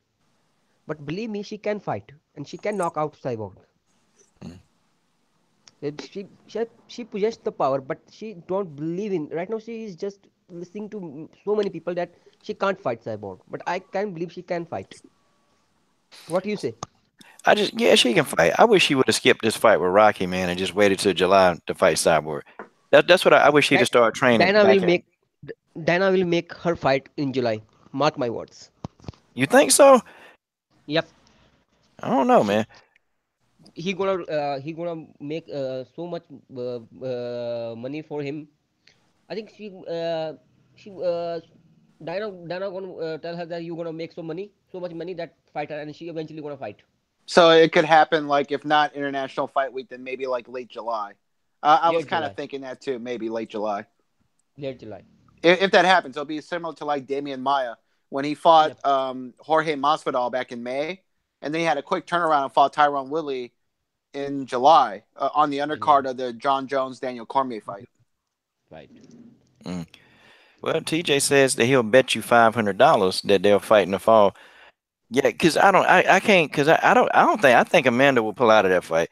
I Yeah, think if she was forced to fight Cyborg, she'll come up with something to say, oh, nope, can't fight her now.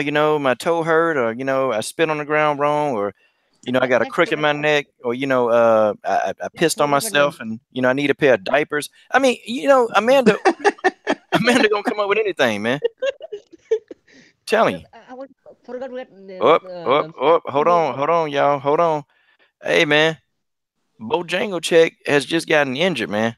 I hope it ain't severe. Now, I don't dislike her that much where, like crap, like I want her to be injured. But yeah, my man, full-time MMA has come on to the stream and he said April Fools. Damn you, full-time. You know what? April Fool, nice. It's 12 o'clock, baby. You booty. You know what? I can't do you, bigger boy. My iPad. I'm gonna call you a booty breath, booger breath, butt boy. That's your name. God dog it, full-time. Oh my goodness. I had to check MMA Junkie. Full-time. Man, I'm about to zap full-time up on here real quick, man. I'm gonna zap full-time up on here. God almighty. Nah, full-time. You gotta explain this, man. Full-time MMA. Man, he gotta explain this. Full-time got me, man. He got me. That's okay. Hey, full-time, I'm gonna remember this. Full-time. I got you. Full-time. Don't worry, I'm gonna catch you off guard one day. Just one day. I get you. But full-time, if you're around, just go ahead and hit it up, man. Hey, but shout out to my man Keith Brown. He's still in the chat. But yeah, TJ, I want to address that last comment though, man. See, look, it's not like we're saying that, hey, Amanda, it's not like I'm saying Amanda need to fight Cyborg right now, okay? Not do it right after, but what I'm trying to establish is that for Amanda's argument, what Amanda said was, hey, you know what? I don't want to fight Cyborg now because of the muscle mass. I don't think I can put on the muscle mass in time, which, okay, I understand that. But then when I go back and look at history says Well, okay. History says Amanda has done this before. History says Amanda has knocked out some pretty big featherweights. Yeah, yeah, she knocked out Julia Budd, man. Put Julia Budd, about knocked Julia Budd head through the canvas, man. It's a big flyweight. Now, it's no cyborg, but that's a big flyweight. And Ediane Gomez. Ediane Gomez was tough back in her prime, which she was in her prime in 2010. So she beat a prime Ediane Gomez. So I'm thinking, okay, the muscle mass, okay? You've done it before. And now I can see if she said, hey, I'm a featherweight, and then I got to hurry up and cut weight down to 135, I would understand that. I would completely understand that. I'm like, yeah, well, you need more time to try to make the weight. Coach, So coach, I don't hello, know about that. Don't know about that, but coach. yeah, go ahead, Arthur. I'm sorry, sir. What if Nuns lose to Paddington, Rocky? Then what happened? Then she will go to featherweight. What if who? What if she lose to Rocky? Oh, Amanda? That would be a bad situation. That would mess Yeah. up everybody's plan. But I'm gonna tell you though, and here's what I think though. I think Rocky Pennington would be a better champion because Rocky will want to be active. Yeah. And I'm gonna be honest. I think Rocky would be active, and I think Rocky wouldn't, because Rocky was like, I fight Cyborg for a payday, and she mean it, Rocky mean Yeah, it, yeah. She said, I fight Cyborg. I have no problem fighting Chris. I would do it. Rocky would want to defend that belt ASAP. I find it kind of funny though, man. Like she the champion, and it's like it's nobody. Like really, there's nobody they can just put up in there to fight her. But I bet you they would find opponents for Rocky Pennington. Like, because Rocky would demand, okay, you need to put me in a fight. You need to put me in a fight. And if Rocky wins, it actually be a good thing because she's not gonna make an excuse. She's not gonna. It's just Rocky's gonna fight regardless. Rocky's gonna fight regardless. But Yeah, and I Rocky, think also there's like not a there really isn't a best time than now to be a Marion Renault, Marion Renault, because the bantamweight division is so weak and there's so very little contenders for Amanda Nunez that Marion Renault could just get right into title contention. I mean, she wants to fight Caitlin Vieira and really earn it, but she could get a title shot, after Nunez, if she beats Raquel Pennington or Rocky beats Nunez, Marion Renault could just get a title shot, really. I tell you, man, if Marion Renault can beat Caitlin, it's a wrap. And Yeah. Marion called out. Well, Caitlin called out Marion first, and Marion was like, "Well, no," because Caitlin was like ranked 16th. And Yeah. Marion at the time she was trying to fight somebody in top 10 so she can get up in the rankings. Yeah. And Marion, we talked before, man, a lot, man. She was like, "Look, I don't have 5 years, I don't have 10 years. I got to do it now because if I don't do it now." And Marion's on the no love list. I'm just saying she's on the no love list, okay? And at the bottom line is, if Marion don't beat Caitlin, it's no telling, man, how far down the rank. They're gonna put her down into the rankings, man. Like I'm gonna tell you, man. Excuse my language. I try to stay PG-13, but it's a lot of bullshit, man. Like first, when it come to Sarah McMahon, like Marion went in there and just did a number on Sarah, and she moved up one spot. Sarah McMahon only went down a spot, and it's crazy, man. Like so, Marion did all that and can only get to be ranked number 7. Yeah, I don't get it. Yeah, that's crazy. But then She you should be still, and you still got Kat Zingano, who got destroyed by Caitlin Vieira. She's still ranked number 6. Yeah. Then you got Jermaine de Randamie, who done Randamie all the way back to the Netherlands. I mean, she gone. She's still ranked. And you got Holly Holm, who's 4 in her last 5. Been taking ass whoopings everywhere.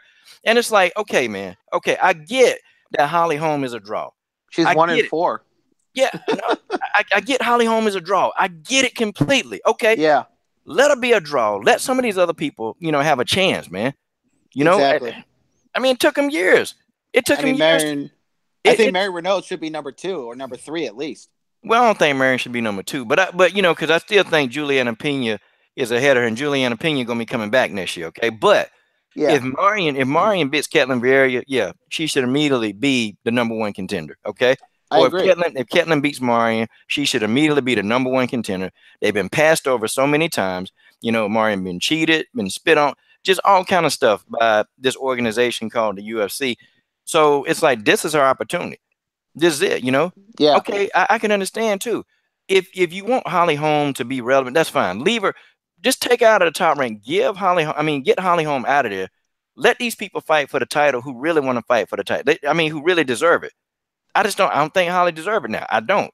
And if you want to put Holly in these money fights, okay, let her fight these money. Put it in there with Megan Anderson. Put it in there with some of the featherweights that they're hoping to get them in there. Put it in there with Tanya Evinger.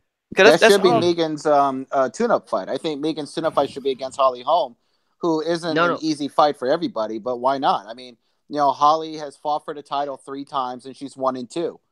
She fought for the Bantamweight title, she won. She lost in her first defense, and she fought for the featherweight title twice, and she lost twice. So, yeah, I think Megan Anderson, she really wants to test herself. She should see if Megan knocks out Holly Holm, then that's a good narrative going into the Cyborg fight, because Megan would have done something that Cyborg and Jermaine Duranamy and Valentina Shevchenko could not do.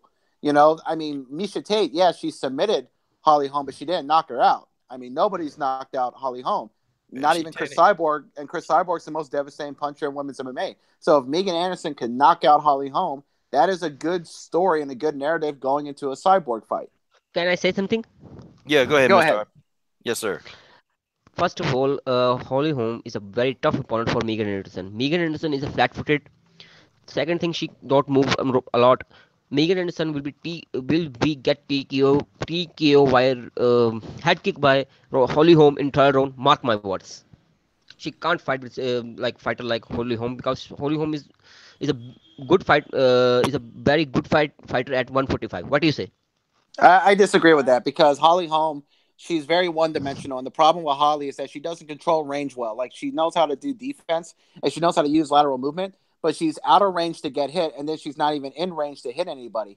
And her kickboxing combination is very predictable. She could probably beat Megan Anderson, but the thing is with Holly is that her kickboxing combination is very predictable. She telegraphs all of her strikes, and if you could time her just right, then you could probably knock her out or beat her on points. And you know what, man? Her ring IQ is not that good either. And it's terrible. Yeah, for somebody, who was a boxer, for somebody who was really a good boxer or a decent boxer, her ring IQ is bad. And she kept circling. To change her camp. I think she need to change her camp. She need to change, because she don't showing any improvement from 3 to 4 fights. I see that, but the problem with Holly Holm is that she is sticking in kickboxing style. This is MMA. What do you say? Yeah, see, man, the thing is, man, Holly Holm, and I just talk about techniques, man. She do some things that a veteran shouldn't be doing, like she's circling back. Oh man, that boy slurping again, man. Hold on, man. Sorry, go ahead. Yeah, no, I'm gonna mute. That's okay. I'll mute you, man. Yeah, but I have to look at this too, man. Holly Holm does a lot of dumb stuff, man. In the octagon, it's stupid. Like, okay, you had to fight. You were winning against Miesha Tate. Okay, but you tried to close distance and go for I guess the finish that wasn't there, and Miesha Tate jumped you, and she was able to capitalize. With Chris Cyborg, she kept circling into Cyborg's right hand. She kept doing it, and I'm sitting there thinking, all she got to do is circle away from Cyborg's right hand and force Cyborg to beat you with the left hand. And see that could have been a spot for Holly Holm, but it was just dumb. And then just to push Chris Cyborg against the cage, let Chris sit there and rest. I mean, what God Almighty! See, the game plan for that, it couldn't have been more. It was the dumbest game plan ever.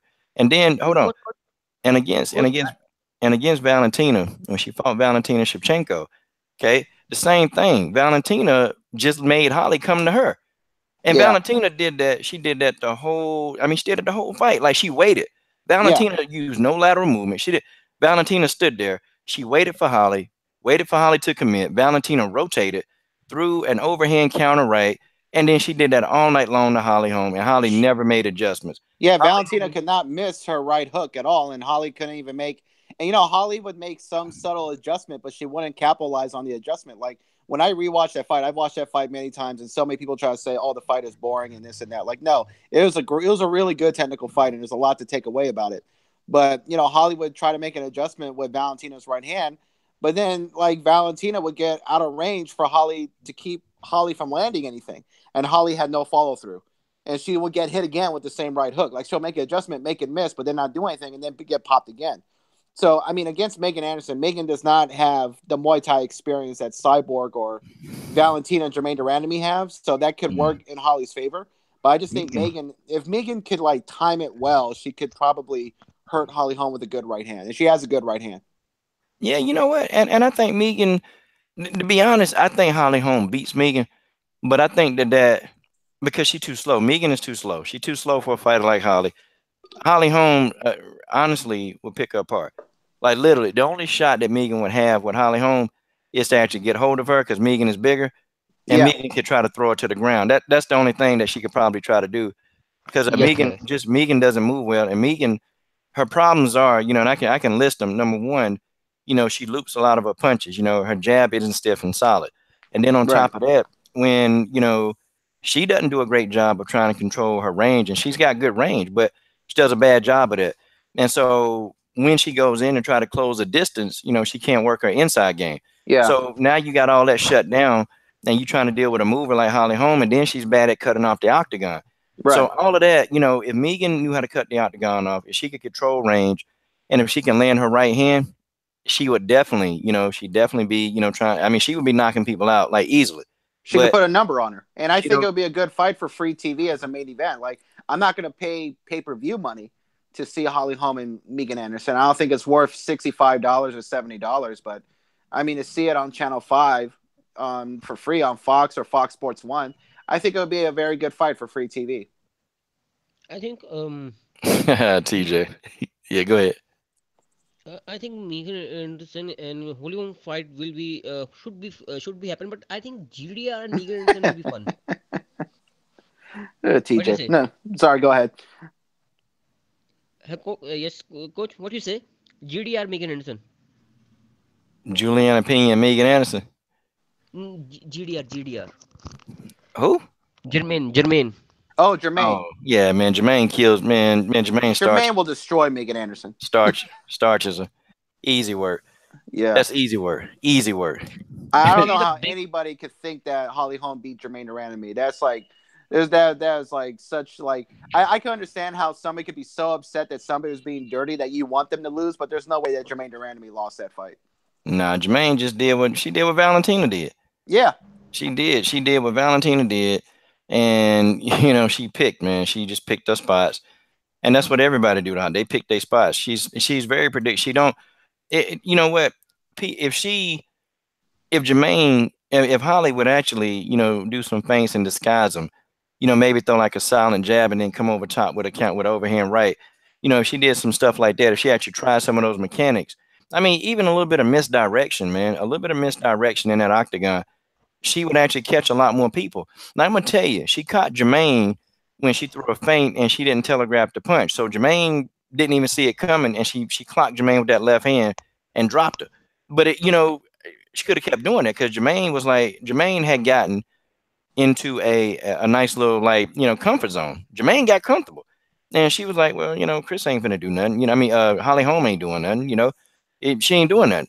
And I'm gonna tell you, out yeah, of all and the that could people, have cost her the fight too, because when Jermaine was laying on the cage, letting Holly, because Holly's leg strikes, those knee strikes were weak and pathetic, and she had control, but it wasn't effective control. She would have Jermaine against the cage, but she was landing these really weak, ineffective strikes. But that could have influenced the judges to give Holly 3 rounds. That could have, because the judges almost gave Holly the last 3 rounds. So the fact that Jermaine got that unanimous decision, I mean, she got very lucky deciding to just lay on the cage instead of trying to work Holly off of the cage and get back into the center of the octagon and keep clocking her with right hands.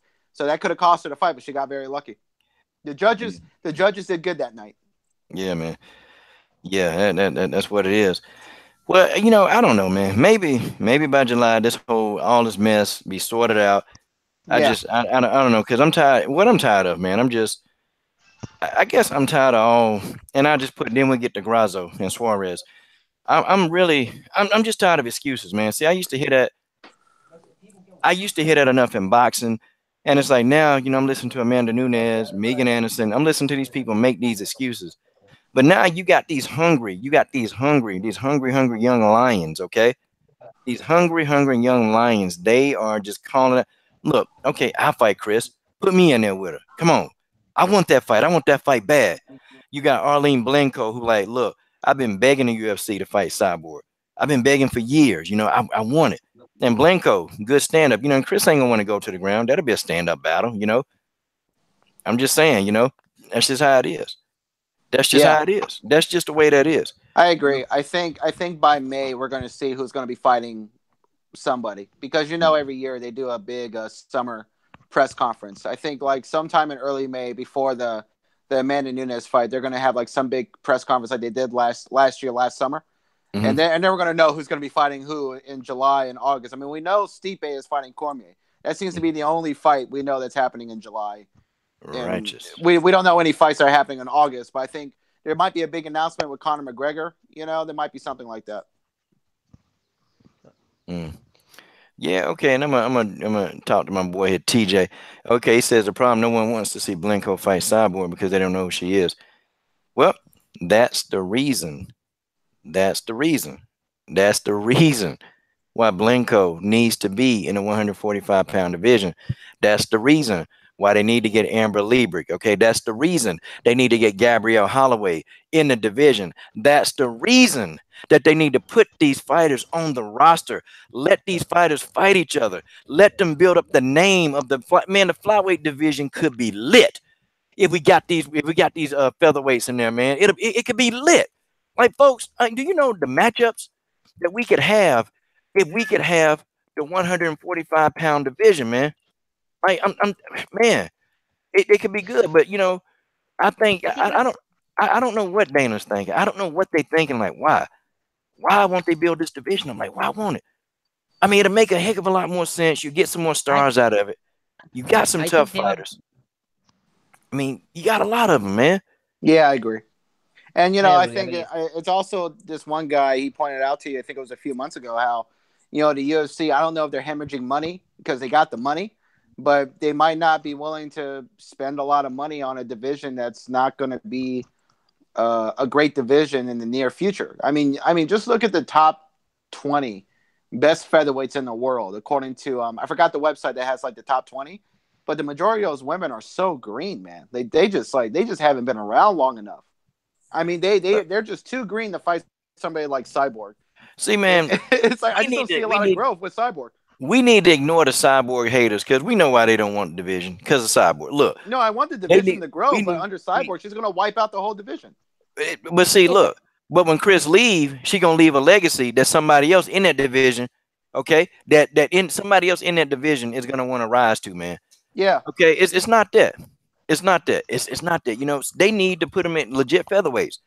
Gabrielle Holloway. Okay, it'd be a tough matchup. Chris will win, but matchups, man. You can make them fight each other. You can build that division, build stars under Chris Cyborg. Chris is gonna leave, man. She's not gonna be there forever. That Yeah. She division wants to could go to blow up. Bellator. That division can blow up, man. It can Yeah. blow up, and it can blow up the way it need to blow up. I mean, you got people. Then you can try to resurrect Yana. Bring her back. You got Sneed Kavanaugh. I mean, you got some serious featherweights out there, man, that know how to fight. And I'm talking about also, they good. it's And tough for only Bellator to make the fights. It's tough for Invicta to make these fights. I mean, I understand that if they did like a tough tournament involving like women's featherweight division, like they're doing right now for the men's featherweight, then maybe the division could be more than what it is. But I just don't see like anybody putting up a competitive fight against Cyborg, and that's the question. It's like it's not that Chris Cyborg can't be a big draw, but how many people are going to watch a human sacrifice? Because that's what it looks like. And I see in the comment thread that I guess, and part of it is true. Like I guess the UFC don't want to sign people they can't market, but they said they couldn't market Cyborg. And look now, the highest paid woman in MMA. So that's garbage. I don't want to hear that one. Yeah, They can. There's They definitely can. a market. They can. Hey Brian, one in the comment. What Chris tried to use Rhonda's name. Nah, Rhonda Duck Chris Cyborg. Yeah, Ronda ducked Cyborg a Rhonda long time ago. Rhonda conveniently just moved out of the division when Cyborg was coming to strike force. Okay, we and well, Rhonda's still trying to bully people, man. Yeah, isn't that crazy that she's still acting like that? I'm She's like, still trying to bully haven't you people. learned your lesson? Haven't you Yeah. learned from your past behavior? Rhonda's still bullying people, and just gotten her ass whooped, man.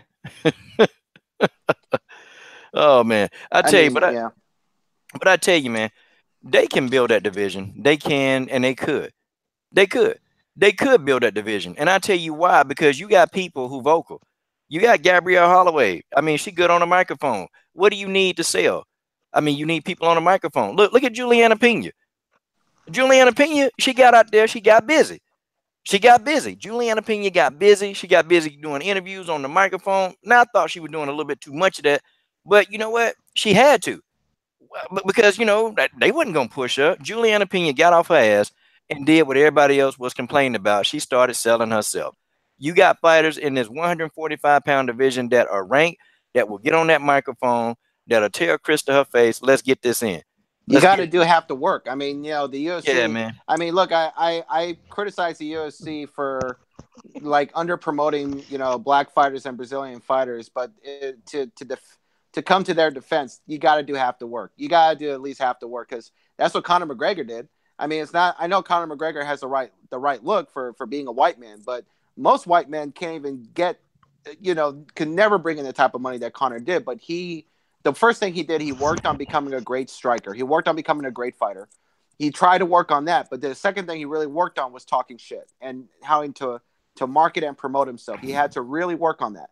And that's something that a lot of these young fighters, especially in boxing, you got a lot of these young guys that want to get the Mayweather money and the Mayweather marketability, but they're either not fighting enough, they don't have a belt, they're not marketing and promoting themselves well enough, and they're not, they're just not active. Like Demetrius Andrade, where is he?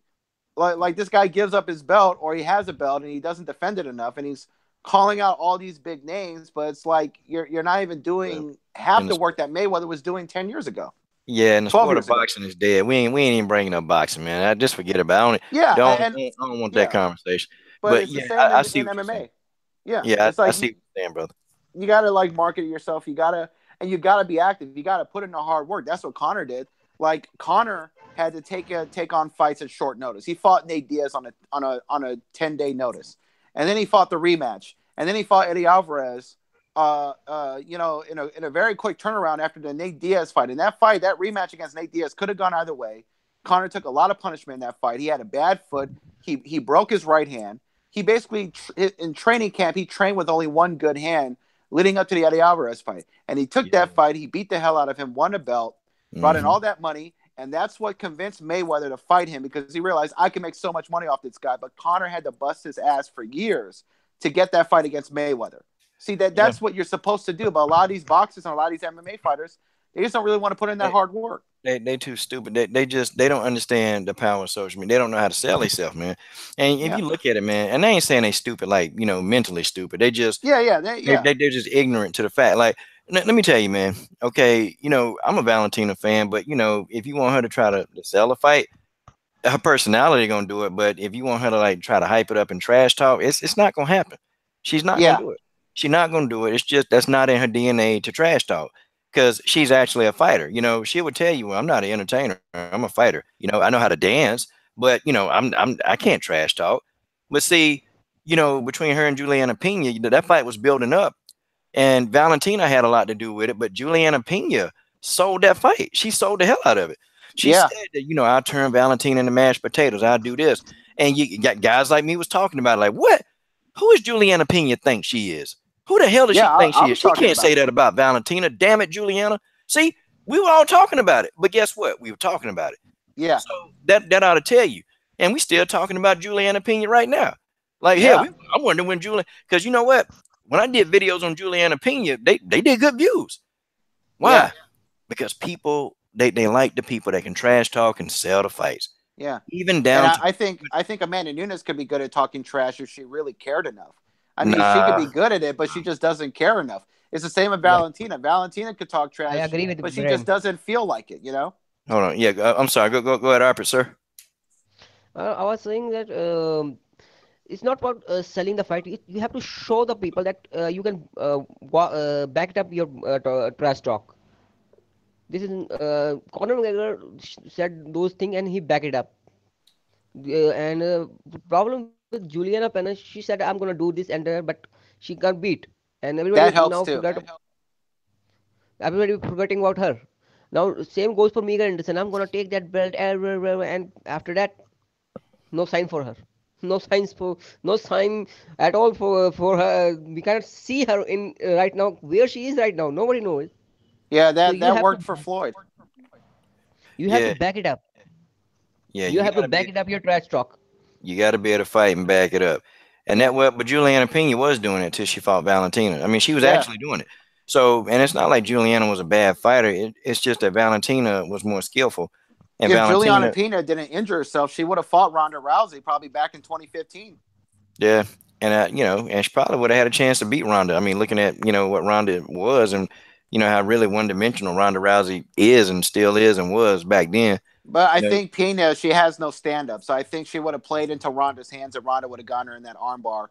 Because Ronda's judo was just incredible. I think her judo was better than Mackenzie Dern's BJJ, in my nah, opinion. I nah, think because nah, you see no. Mackenzie and how she does her jiu-jitsu and MMA, like it's really great, but it's not on the level of other great BJJ experts. And Ronda's judo was just, I mean, the way she would just like flip her opponents and take them down using her judo and getting that armbar, it was just so quick and it was so ferocious. Like you just, before you knew it, you were out, you were done.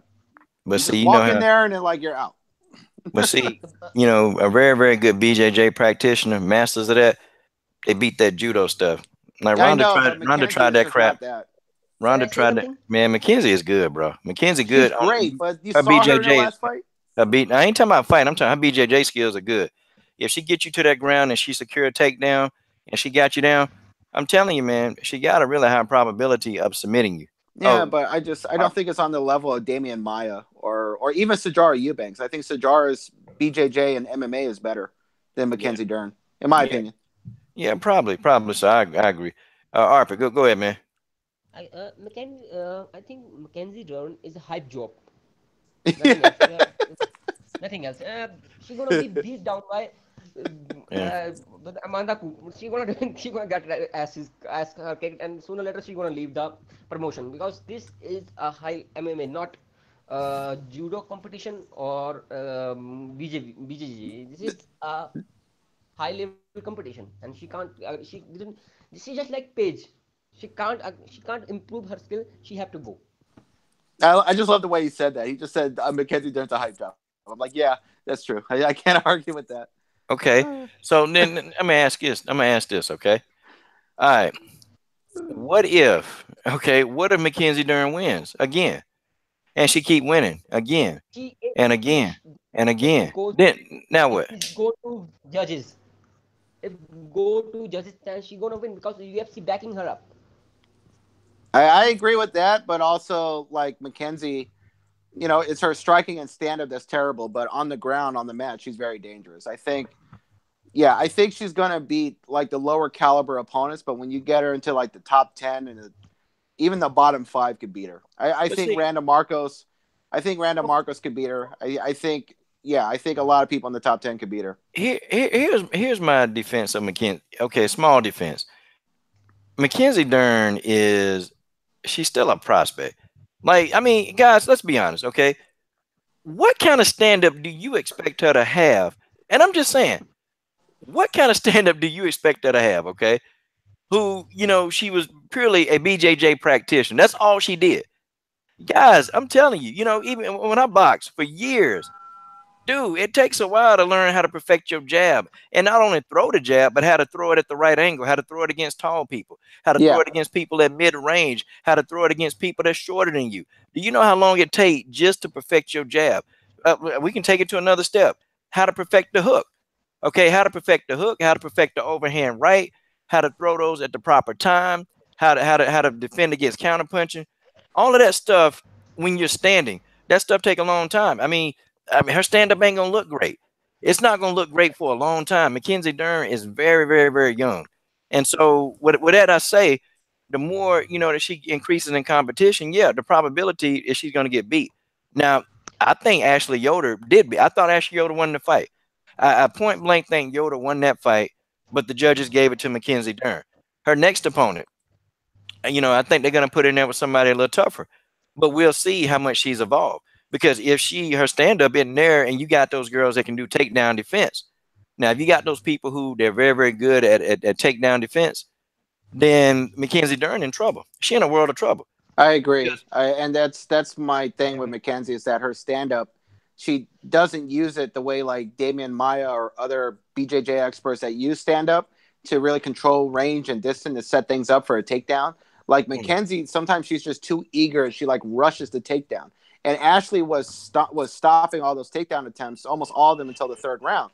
But Mackenzie, I'll say this about Mackenzie though, she has a good fighting IQ in the sense that I mean it's not great, but it's good enough to where she knows how to make adjustments if she's seeing something if that's going wrong. Like when she fought Ashley Yoder, and she saw that her punches were not really landing the way that they should. Like she would make an adjustment, and then she'll throw a leg kick, and then she'll throw like a jab behind the kick. So she'll like change her combination to surprise Ashley. When she did that, Ashley was like, "Oh shit, I didn't see that coming," and she had to make an adjustment to that. So Mackenzie kind of knows how to do that, but she just comes forward too much in a straight line with her hands down, with her head in one spot. That's not going to be good. Yeah, and Mackenzie got Oh, go ahead, Arpin. I'm sorry. Do you watch Heather Hardy fight? Yeah, I Like, did.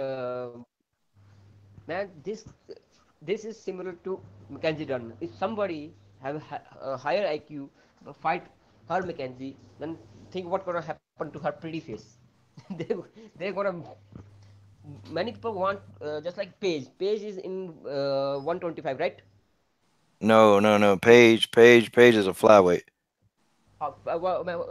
Just I'm saying, Paige in 125, right? 125 Yeah. division.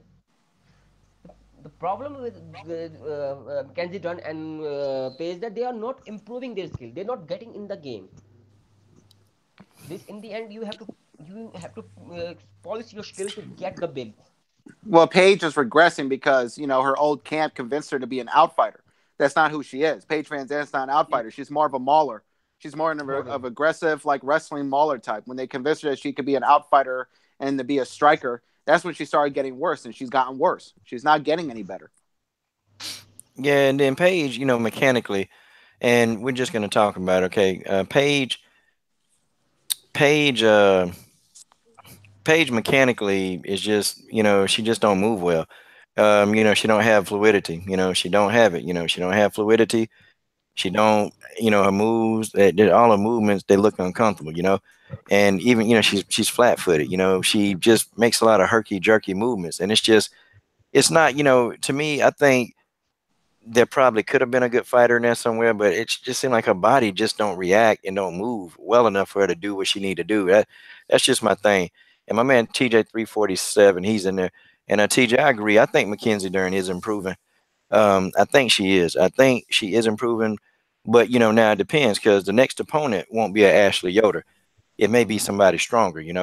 It may be somebody much stronger, and Yeah. you just don't know Well, what's they going to announced happen. her Hold on opponent, one right, second. for Rio?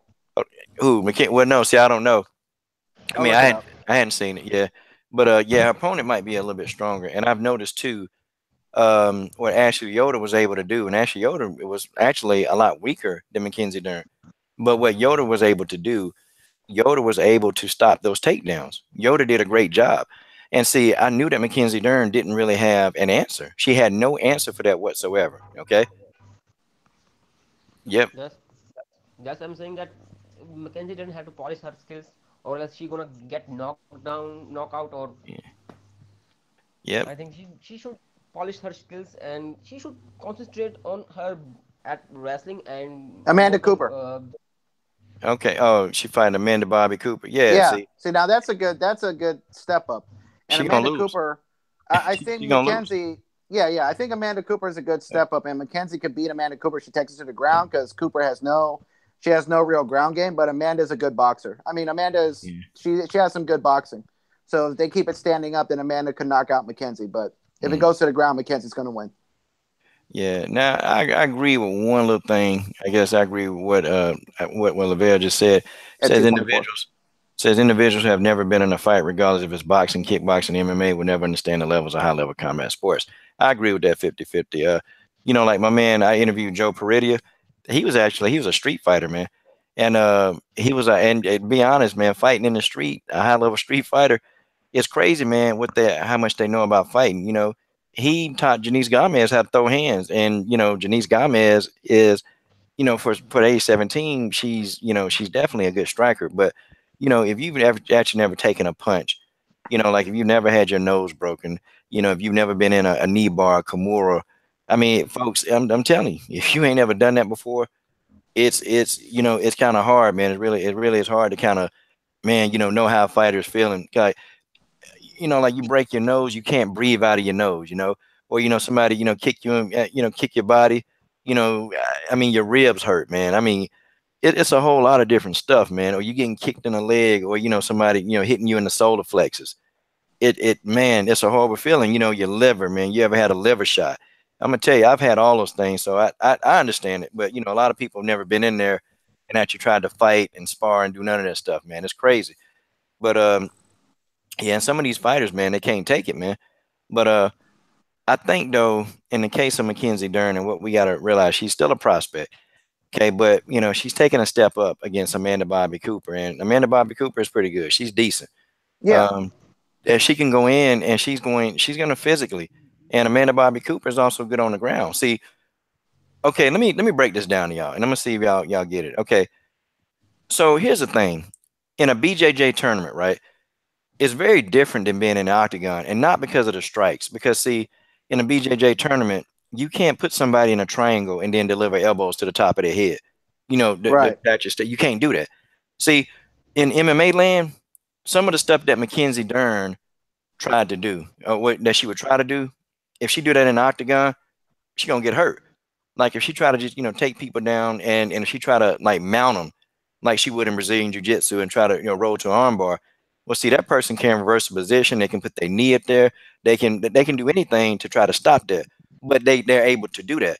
And see, Amanda Bobby Cooper is actually good on the ground. She's decent, and so Mackenzie will try some of that BJJ action. And man, bro, it's she's gonna get a taste of. Wait a minute, I'm in an octagon. I'm not on the mat this time. I'm on an octagon, and the person can knee me. In BJJ, when you clinch somebody, you can't knee them. See, that's the difference. And people would always say, well, it's because they got, it's because they got good BJJ skills. They'll do this in the octagon. With no, no, no, no. You clinch somebody in the octagon, they're gonna hit you with a knee in the breadbasket, and it's a wrap. You're gonna feel that.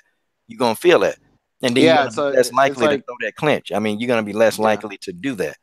You know? it's like clinching in boxing. The type of clinching you can do in boxing, you can't do it in MMA because somebody could trip you. It's like I feel like Muay Thai fighters could deal better with the clinch in MMA because they could do trips in Muay Thai. Um, like with Valentina, when Juliana Pena had her in the clinch. I mean, I thought Pena won the first round against Valentina, but Valentina did really well in the clinch against Pena and tripped her twice and took her down. Which actually could have been enough to give it a round for at least one of the judges. See, But see, yeah, people act like Juliana did like completely horrible. She didn't do bad. She actually got a few good positions, but she couldn't. Valentina's smart. She's very, very smart in the octagon, and you can't be like a club fighter. You can't bum rush Valentina. Well, I take it back. You got to have some intelligent pressure, like Amanda Nunez in the first fight. See, you got to actually know how to work it when you rush Valentina. See, Valentina reminds me of one of those karate types. You just if you rush and get to the inside, they're less effective. But what Valentina did was she anticipated Juliana Pena's movement. And Valentina, just kind of rested against the back of the cage, and she started timing these knees from Juliana Pena. She timed them, and then she started taking Juliana Pena down in between knee lifts. So what happens with that is, you get a smart fighter versus a dumb fighter. A dumb fighter, they would just stand there and let Juliana Pena maul them to death. But see, Valentina not into taking punishment, man. She's yeah, not going to exactly. take punishment. She don't like taking punishment. So she's going to be defensive. She's always thinking defense. Now, had that have been Antonina would have, tried to out clinch and out grapple and throw hands with Juliana. But Juliana's a good fighter. She's one dimensional, but she's a good fighter. She still makes it work. And you got to look. It's amazing that Juliana got so far up in the UFC rankings, being so one dimensional. It's crazy. But Arthur, what kind of thoughts you got, man? Sorry, sir. No problem. I think Julia Pena is the dumb fighter. She just she just try to wrestle everybody out wrestle her and I love the way don't this know guy talks. I'm sorry. Go ahead. a dumb fighter. I want to say that as say straight because she don't fight like a fighter. She like a bull. She like to overpower everybody. What do you say? Yeah, and I think also Juliana Pena, like her, I think her fighting. I think she's smart on the ground. I think she's smart with grappling, but when it comes to like striking and thinking ahead, it's she doesn't think like 10 steps ahead sometimes. Like with all the energy she wasted trying to take Valentina down, she basically Down. blew Yep. out her arms in the second round, and she couldn't defend against the armbar. She couldn't defend it against it all against. I mean, Valentina is a No. great judo practitioner. She probably would have gotten that submission either way. But because Juliana Pena had wasted so much energy, like her arms were like shot by the time she even took Valentina down. So it's like, you gotta think ahead sometimes. I don't know. I don't know about that, but yeah, I agree. I think Juliana, she kind of frustrated because her whole game plan was like, okay, if I get Valentina to the ground, I got it. Okay, if I get Valentina to the ground, I got it. I know what I'm doing, and that's it. And then and then when they're on the ground, wait a minute, Valentina not submitting to what I want. Valentina is now got me an armbar, and that was it. Um, yeah, but man, it is. It's MMA. Anything can happen. Okay, let's get off of this, man. I got to get into my girl Grasso-Suarez, and guys, and then I'm gonna start asking the comment section. First of all, comment because because it's the fight that's not getting a lot of promotion. Yeah. So But this can I fight, also point out? Can I just point out before we get into it? I just want to say that. yeah, because we've been on this long enough. Go ahead, man. Yeah, I'll just say one more thing that Amanda, like, she has a decent ground game, but her fight against Alien Magana doesn't count. Like, nobody should really mention that fight because Angela Magana is a terrible fighter. She was on like a 4 or 5 fight losing streak. So Agree. like we can't even measure Amanda Cooper's ground game based on her beating Alien Magana. So as far as I'm concerned, her ground game is not on the level as Mackenzie Dern because Mackenzie Dern has actually submitted fighters that are better than Angela Magana, in my opinion. But see, again, you need to take into account this is MMA, and Amanda Bobby Cooper, she not those people in Invicta and LFA, man. She not. Okay. Amanda Bobby Cooper is on a whole nother level. It's levels to this, man. It's levels to this. What Mackenzie Dern could do in BJJ tournaments, she won't be able to do that against Amanda Bobby Cooper. Not all. See, she's got these BJJ practitioners, they got to wear down. They got to wear down the opponents before they can really do the job. They got to wear them down. I agree, but Amanda's takedown defense is terrible. Go ahead. But Amanda know how to roll. Amanda can roll. And what I'm saying is she's going to have to wear Amanda down, and she's going to have to, put Amanda in some clinches, put Amanda back against that cage, try to wear her down because you take her to the ground. And to me, Amanda Bobby Cooper she's a bigger fighter. She's a bigger fighter, so she's going to have the weight advantage. She's going to definitely have a speed advantage. The only advantage that she won't have is a submission advantage. I think Mackenzie's submissions are better than Amanda's. But you get a fighter, man. You get a fighter, and you get these upper level, these UFC fighters, even some of the worst ones, they're better than a lot of the fighters in the LFA and Invicta. So this is when she fights Amanda Bobby Cooper, it's going to be another level. But do you think that Amanda Cooper could beat Montana De La Rosa? I don't think so. I don't think she could beat her on the mat. I mean, Mackenzie submitted Montana very, very easily. Granted, she didn't make weight, but still, like she submitted her very easily. I don't think Amanda could beat her. Styles make fights, man. I'm telling you.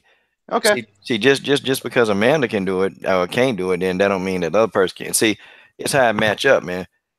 I mean, it's how it all matches up. I think Amanda could beat her standing up. I think if Amanda Cooper could, kind of like what George just said, ABC with 2-piece Dern. Yeah, if she lands that 2-piece, then yeah, Mackenzie is going to think very twice about about what she's doing in her career.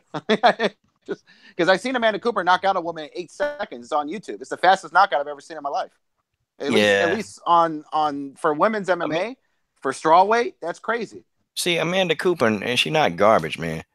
She's not garbage, but it's just she's been fighting, competition. She's been fighting people that know how to roll, people that know how to rock, people that know how to do the damage. I mean, she's been fighting, and Amanda Bobby Cooper is going to be a test for Mackenzie Dern, and she's not going to come in there and think that she's going to wrestle Mackenzie Dern to the ground. Okay, then think that, I'm going to submit her real quick. Nah, man, the further you go up that ladder, the less your BJJ skills become ineffective, and you have to find another way to wear that person down. That's just how it is. Like, somebody was saying in the comment what Mackenzie could beat, Marion? Nah, she couldn't beat Marion in no BJ. TJ's trolling. TJ's trolling. Couldn't beat Marion to slap a triangle hole so fast on her. And, man, she'll be in there choking and about to gag and kill herself. You know, But TJ's hilarious. Actually, I would say Martin Renault's better at BJJ than Mackenzie Dern. and See, Marion got the size advantage too. See, it would always be she got the size advantage. And see, I know they say with Gabby Garcia, but Gabby Garcia not a technician. Okay, she just a big girl, and she can just throw people around. And she got in there with a technician like Mackenzie. Mackenzie was able to do it, but Marion is bigger, and Marion has a lot of a lot of techniques. But man, it's kind of give and take, man. You got to kind of look at what the fighter possess and what they don't possess. But folks, we got to get in here to Grasso, man. We got to get into let's talk about Grasso. This the fight it's not being pushed very much, and it's not being promoted as much as I would like to see it. But you know what? It's a good fight, man. So Arpit, we'll start with you, man. What are your thoughts about Tatiana Suarez and Alexa Grasso? Grasso gonna win. Okay, so kind of break it down, man.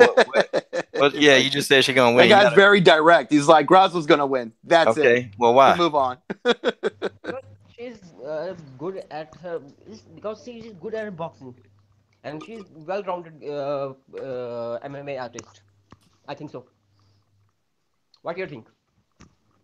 Okay, all right, Brian. I mean, you kind of break it down for us, man. Well, I think. Well, this is kind of a classic striker versus grappler. I think if Tatiana Suarez could grab onto Alexa, take her to the ground, I think she's going to dominate on the top position. She might get a submission, or she might just do a lot of ground and pound for a full 3 rounds. And Tatiana has great cardio. She has great stamina, so she could do that for a full 15 minutes. But if Alexa can keep it standing, then Alexa's going to piece her up with her hands. She might land a few leg kicks, but she has good hands, and she's going to land some pretty good strikes, and if she could keep it on the feet, she's going to get a decision. But it's a good fight. It's a classic striker versus grappler. Good. Alexa, see, that's another fighter that doesn't really have great takedown defense, but Alexa is she's weird sometimes. She's kind of a slow starter. She starts off slow, and then she gets better as the fight goes on. That happened against Felice Herring. She got on Felice, but it was too late. It was in the 3rd round. She already lost the first 2 rounds. And then the same thing happened against Randa Marcos, but she got lucky because Randa was making stupid mistakes in the 1st round, and I made a video about that last summer where Randa would she would try to take down Alexa Grasso, and then she would accidentally pull Alexa on top of her, and it's like, what are you doing, girl? I just don't understand why Randa does that sometimes. But then Randa won the 2nd round, and then Alexa stole the 3rd round because Randa couldn't take her down, and Alexa was just landing strike after strike after strike, and basically won the last 2 minutes of the round and got the fight. So it might be similar to that, but I think Tatiana, her takedown, her grappling, and her wrestling, she's a high-level wrestler. She almost got into the Olympics, but she got sick. So I think if Tatiana gets her, she's going to win by submission. So I have Tatiana winning the fight. Well, I'm going to tell you this, man. We'll get into it. I think Alexa Grasso, skill-wise, is better than Tatiana, skill-wise on everything. But I think Tatiana is a much smarter fighter in the octagon. That's just reality. To me, Alexa Grasso, she don't make good. Her decision making is not great. If her decision making was good, Alexa would probably be in the top 5 right now. That's how good she is. Alexa in her body, she's got the skills. Body wise, she got the skills, but Alexa doesn't do a great job of making adjustments. She just don't do it. She'll make the same mistake for 2 rounds, and then in the 3rd round, when it's late, she'll make adjustments. Alexa, she's got her hands. She's got hands. Her hands are good.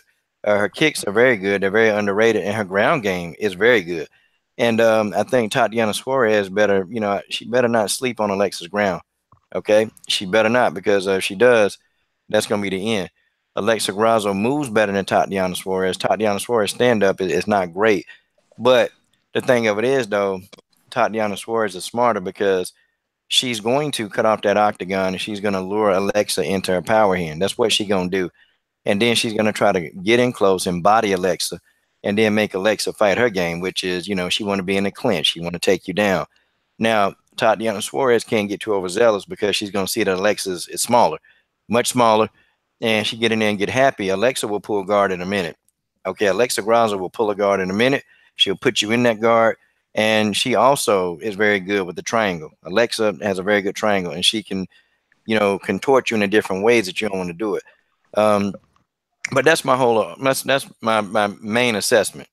And I think Alexa, I think if she can, get the octagon IQ up, I think she can win this fight. Like I literally think that this is a winnable fight for her.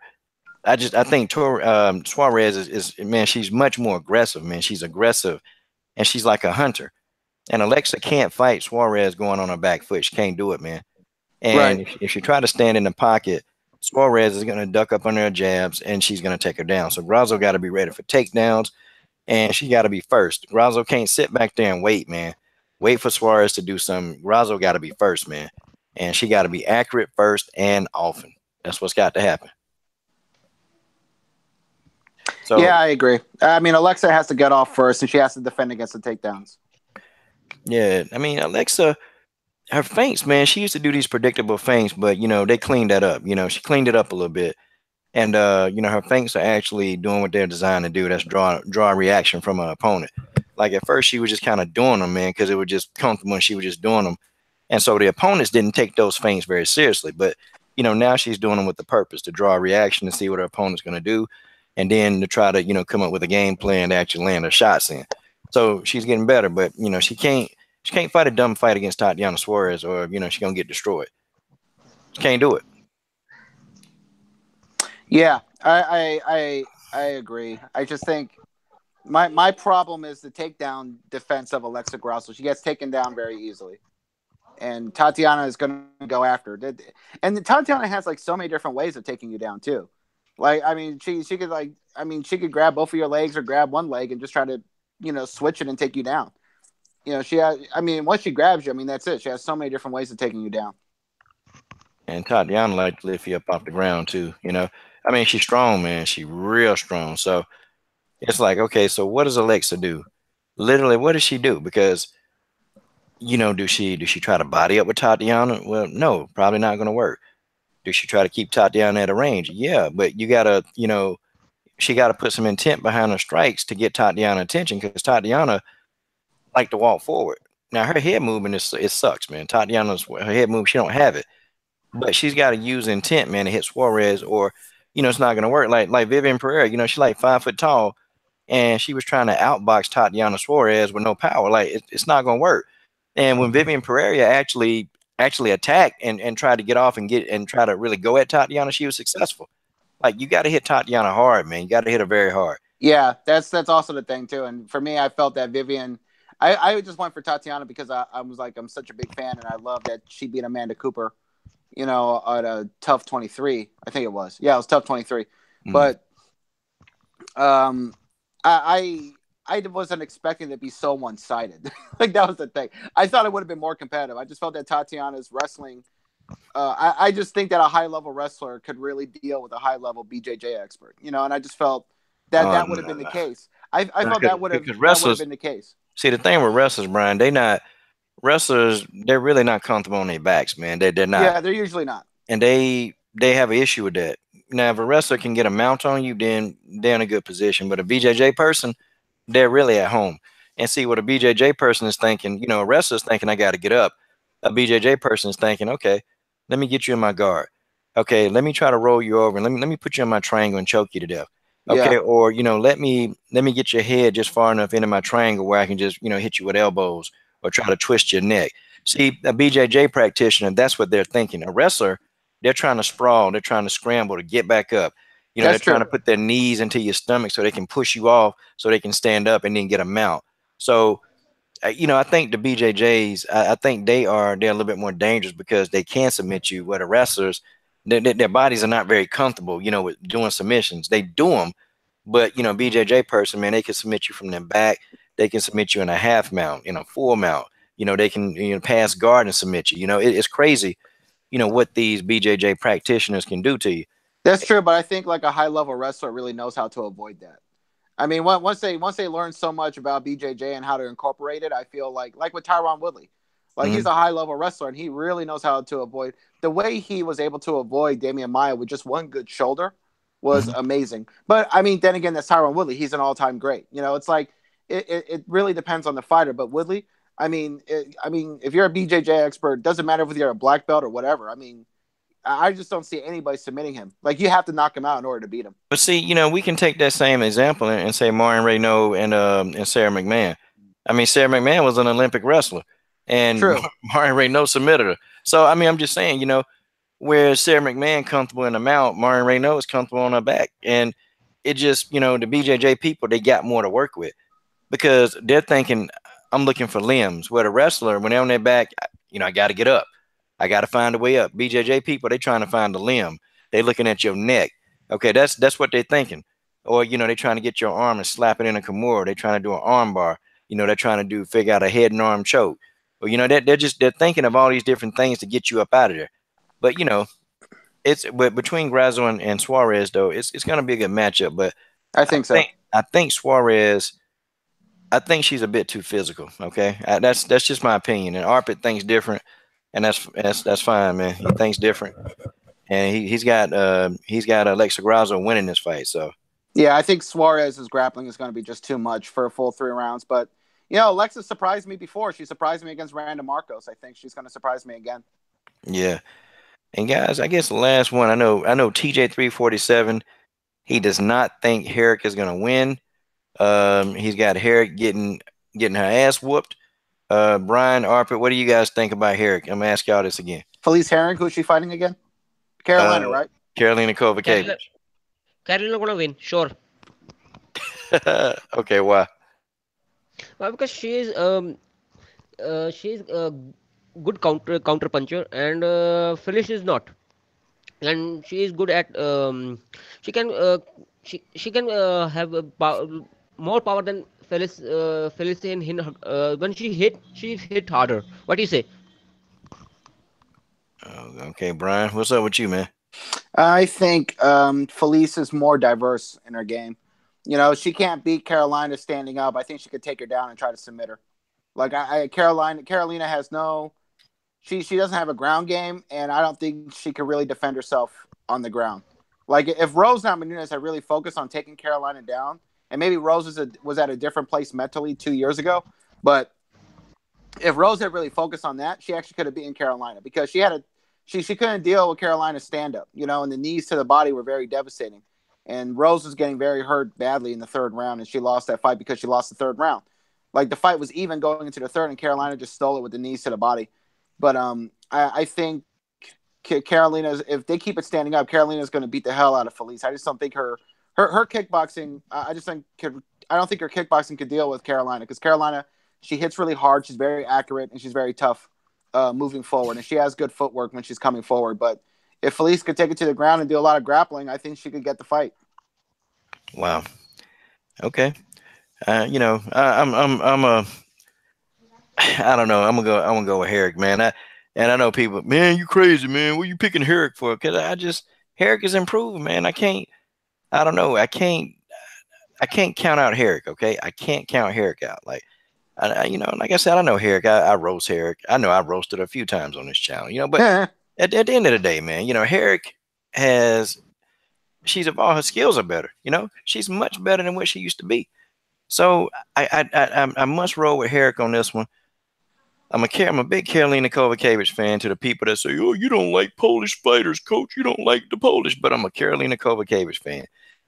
And I know people are asking, Coach, where's your Karolina Kowalkiewicz intro video? Well, when I do a film study on Karolina Kowalkiewicz, I'll make an intro video. But I do think that Herrick, though, I think Herrick is a decent counterpuncher, but I just don't think Herrick, she don't know how to throw combinations well. That's Felice Herrick's worst problem is the combination punching. Unless she got somebody hurt, then she'll try it. But, like trying to stand toe to toe, that's not really her game. I think Herrick, I think she's smarter in the octagon with octagon generalship. But I just think, I don't know, the bruising style of Karolina is dangerous, man. So Herrick, she can't throw one punch at Karolina and then try to get out of there. It's not going to work. It's not going to work. She's got to hit Karolina with 2 more combinations to get Karolina attention, man. That's what she got to do. Right. But we'll see next week. Because it's next Saturday. The countdown's going to be tomorrow. And Chris Cyborg on Facebook posted this April Fool's joke that Khabib had pulled out of the fight. When I saw that on Facebook, I was like, "Oh my gosh, not again!" You know That what? was an April Fool's joke. And full-time MMA and you full-time, I'm gonna tell you something right now, full-time, whether you like it or don't like it, the coach is gonna get you full-time. I'm gonna get you full-time for this, okay? Because you tricked me. You told me Joanna Bojangles pulled out of the fight, but full-time, I got you. I got you full-time. Don't worry about it. I'm gonna go get one of those booger breath, booty breath bagel boys that you talk about, and I'm gonna have them all just come troll your channel for the rest of your life, full-time. Yeah. Oh god, April Fool's jokes are so bad, but so I annoying. think Cyborg should post. I think Cyborg should post that Megan Anderson fighting me. That's the biggest April day for everyone. Hey man, they probably believe it too. You never know, man. All these Yeah, that'll cyborg, probably be it. all these cyborg haters, they believe it. You know, they say, "Oh, she's a man anyway, so she can fight a man." You know, and then I just block them. You know, block. I ain't got to deal with you no more. Block, fool. Happy New Year, blocked. Yeah, that'd be hilarious. That's what I be telling. But Happy New Year, you troll. yeah, I think the Tatiana Suarez fight. I mean, you know, a lot of women's fights are not getting as promoted as they should by the MMA media. There's mostly the men that are being talked about everywhere. But you know, that's why I love this channel, because you talk about women's MMA, you talk about the fights happening. I mean, I talk about the fights happening too. Whenever I get at least some breaking news, I'm going to talk about it. So, Well, hey man, you know we broke a story. We broke a story. Uh-oh, super chat, super chat, super chat, super chat. Go- Super chat, Keith Brown, boxing and MMA. And guys, let me do my Keith Brown and boxing, MMA and boxing commercial. Hey, do you need to lose weight? Are you feeling self-conscious about the way you look? Are you chilling with guys named Fat Boy, Skinny Jim? Okay. Well, Fat Boy, we got a plan for you. And this deal is for Fat Boy right now. Fat Boy, if you're listening, I know you are, Fat Boy. I know you are. If you're listening right now, okay, Keith Brown will give you a 3-for-1 special. You're 3 people. So Keith Brown will give you a 3-for-1 special right now.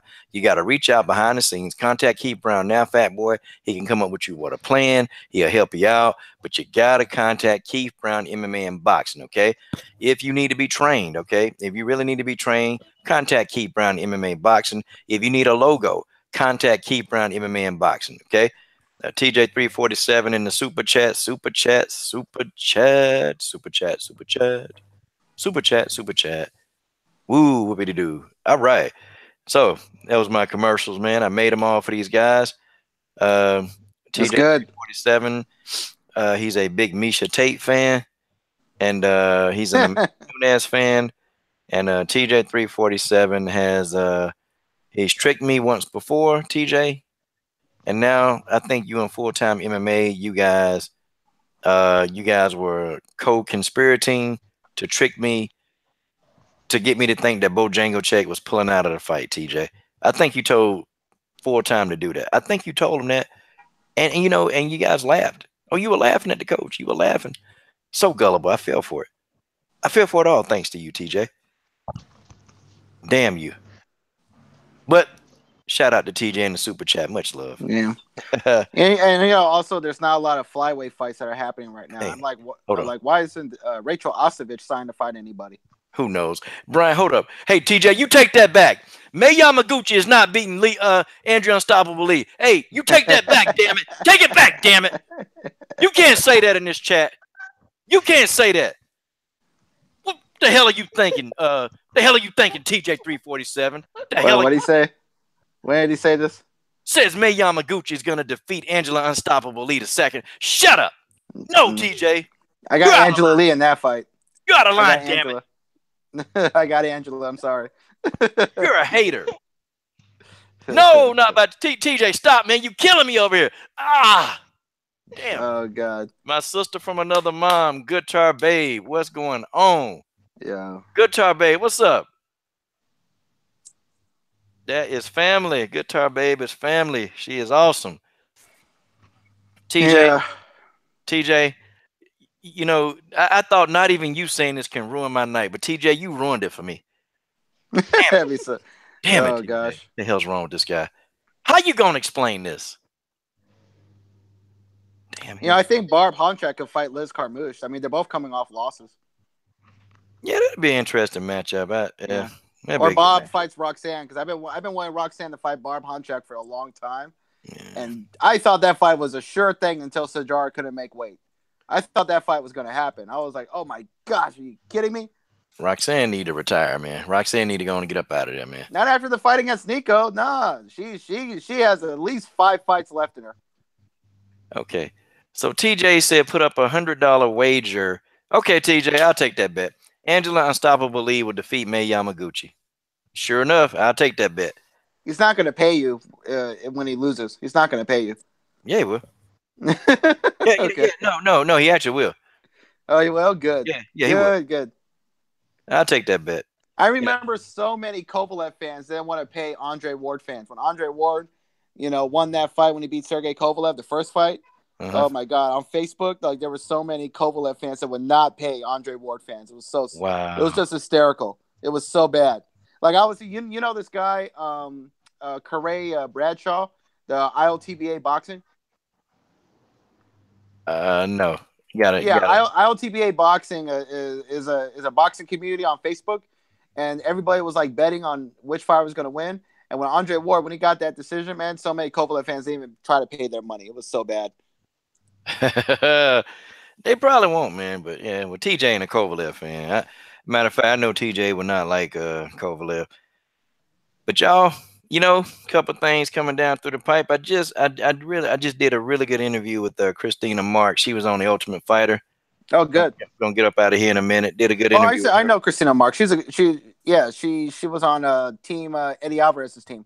Yeah, man. Actually, I did an interview with her. I put it up there. It's already up there, man. I did a phone interview with her. That phone interview was weird, but I got it, and we got everything working. She's pretty cool character. Yeah, she's really cool. Yeah, man. Yeah, laughing, man. She was at her son's baseball game talking to me, and I told her, well, we can make it another time. She said, no, man. She said, no, we can go. Let's get this in now. Yeah, Christina, she got submitted, I think she got submitted by Jill. No, it wasn't Jillian Robertson. She got submitted by, I think, Montana De La Rosa. Yeah, it was Montana. Yeah, she got Montana. Yeah, she got submitted by Montana. Because Jillian Robertson submitted the other chick who's friends with Misha Tate. I forgot her name, but Jillian submitted her. It was an armbar night. There was like 6 armbar submissions that night. It was crazy. Okay, yeah, a whole lot of them. Tay Brown kissing us good night. Goodbye, Tay Brown. Tay Brown. Good night, Tay. Tay Brown. Tay Brown. And guys, definitely got I know got more people that's going to be interviewing on this channel, and some names. But I told you, 2018 is definitely going to be a year, y'all. Yeah. Did you interview Antonina Shevchenko yet, or are you going to next week? Yeah, I've interviewed her before, and next week I'm on tap to interview her next week. So good. I love your interview with her. The one you did last year, that was a good interview. Yeah, man, it was a year ago, and so we got a lot to talk about when I catch up with her, man. So we definitely gonna talk. And yeah, I just think me personally, I prefer to see Antonina fight at bantamweight. I mean, that division is still a terrible division. It would be such an easy route for her to become a world champion. Yeah, I want to see her fight. I want to see her fight at the bantamweight division, but look, I got my wish. I just wanted Antonina in the damn UFC. Okay. Yeah. I got that too. Look, beggars can't be choosers right now. I can't sit back here and just beg. And look, man. Okay. Yeah, I can't be greedy. We can't be greedy. But I'm when I interview, I'm be like, yo, now what's up? Now you told me you ain't doing MMA. And what's up? How come you doing flyweight? And then I'm gonna ask her too. Hey, I'm gonna say, yo, you wanna I mean, you and Valentina gonna fight? I'm gonna ask her that. I'm gonna ask her that straight up. I mean, we get to see Antonina Shevchenko fight on UFC Fight Pass. That's what's great. That's just a dream come true. Yeah, man. Yeah, it's gonna be a good fight. I'd love to see them on the same card. I would love to see them fighting on the exact same card. That'll be even more. But especially like in Madison Square Garden, like if Valentina destroys Nico, wins the belt, manages to fight in the Garden, I mean, and have Antonina fight in the undercard in the Garden, like that'd be crazy. That would be crazy. I don't know. And they always show up. Their opponents pull out, but they show up. Antonina's opponents pull out. Valentina's opponents pull out, but they always show up. Oh, okay, my man. What's up, Dan Carr? You love Antonina?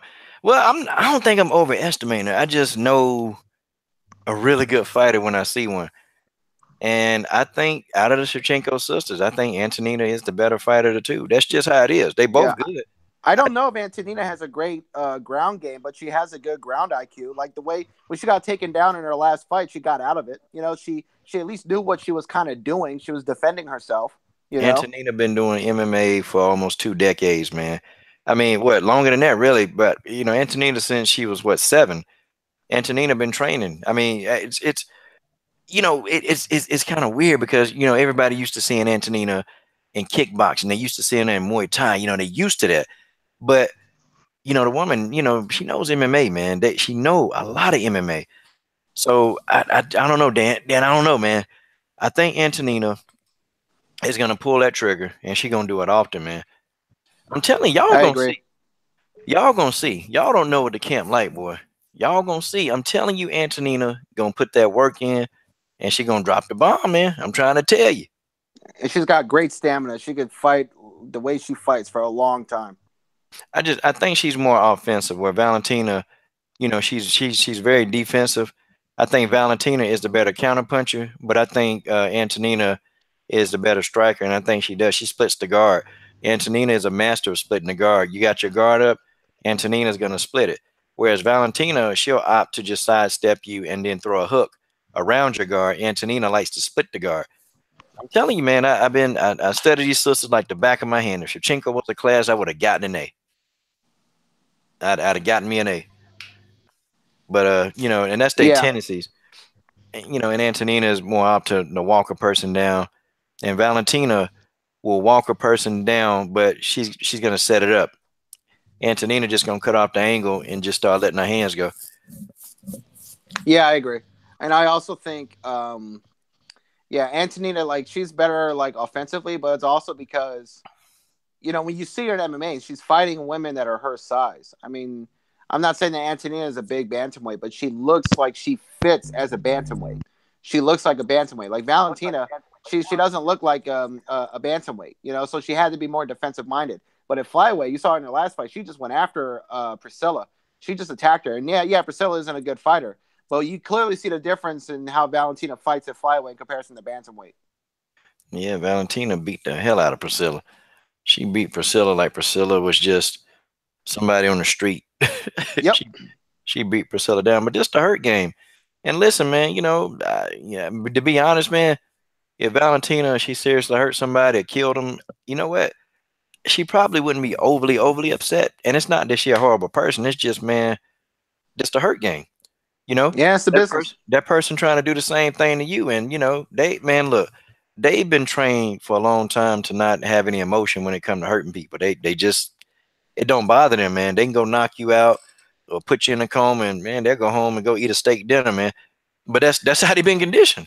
You know, it's a sport. It's the hurt It's game. like people are all like upset that Deontay Wilder said he wants to kill somebody. It's like, man, he's just saying what Mike Tyson used to say all the time. Mike Tyson used to say that shit constantly. Yeah. You know, it's like I want to hurt somebody, I want to kill somebody, I want to knock somebody out. Like, you know, this is the hurt game. Like this is a life or death situation. You know, this isn't a joke. This isn't playing basketball. You can't play fighting. It's like nobody's catching a ball or throwing it. It's like, nah, this is a war, you know? It's like what Nick Diaz said when he was being interviewed a few years ago. He said, this isn't the fight game. This is the war game, you know? This is a war. Yeah, true that. True that, man. I'm with you. Well, shoot. Well, fellas, I think it's getting about that time, man, to say we're going to pack it up, pack it in. All right. We're going to begin another day. But I see some people. I see my girl Mia Schreiner up in here. Dan Carr, George Mia's Page. here. She came in late. Mia Schreiner. Yeah, Mia. Let's see. I've had people, mostly moms. Wait, Mia's an MMA fighter? I don't have to be aggressive to win. I want to beat you up. I told you she was. She tried to say she wasn't, though. But, man, come on. I feel like Mia lives a double life. Like, I don't even know if she's even, like, who she is. Like, what she says on YouTube. Everything got to stop. The legendary Ticket TV is in here. Hold on, Ticket TV. Man, I got to get this dude a wrench. I forgot. That's my dude. Oh crap! Oh crap! Oh crap! Hold on, TJ. Ticket. Let me see. Oh, they said hide this user. Better not hide this user. Yeah, I agree with Flower Child. Like Amanda, I was telling you, Coach. I was telling you this a few days ago. Ticket. Hold on, man. Ticket. What's up, man? Hey, man. Ticket TV, man. Go subscribe to that channel, boy. You get everything on that channel. Basketball, boxing. So he do some MMA sometimes on there. He do politics, but man, don't argue with this dude about boxing, man. Do not argue. I mean, don't argue with him about basketball. He gonna take you through the ringer. You can't beat this man on a basketball debate. It's just not gonna happen, okay? But that's my dude, Ticket TV, one of my moderators. He a tough moderator. So you come in here now. I'm telling you, Oh, I know Ticket TV. I've seen his videos. He's cool. Ticket TV will slap you with that wrench. He gonna slap you right in your mouth with that wrench.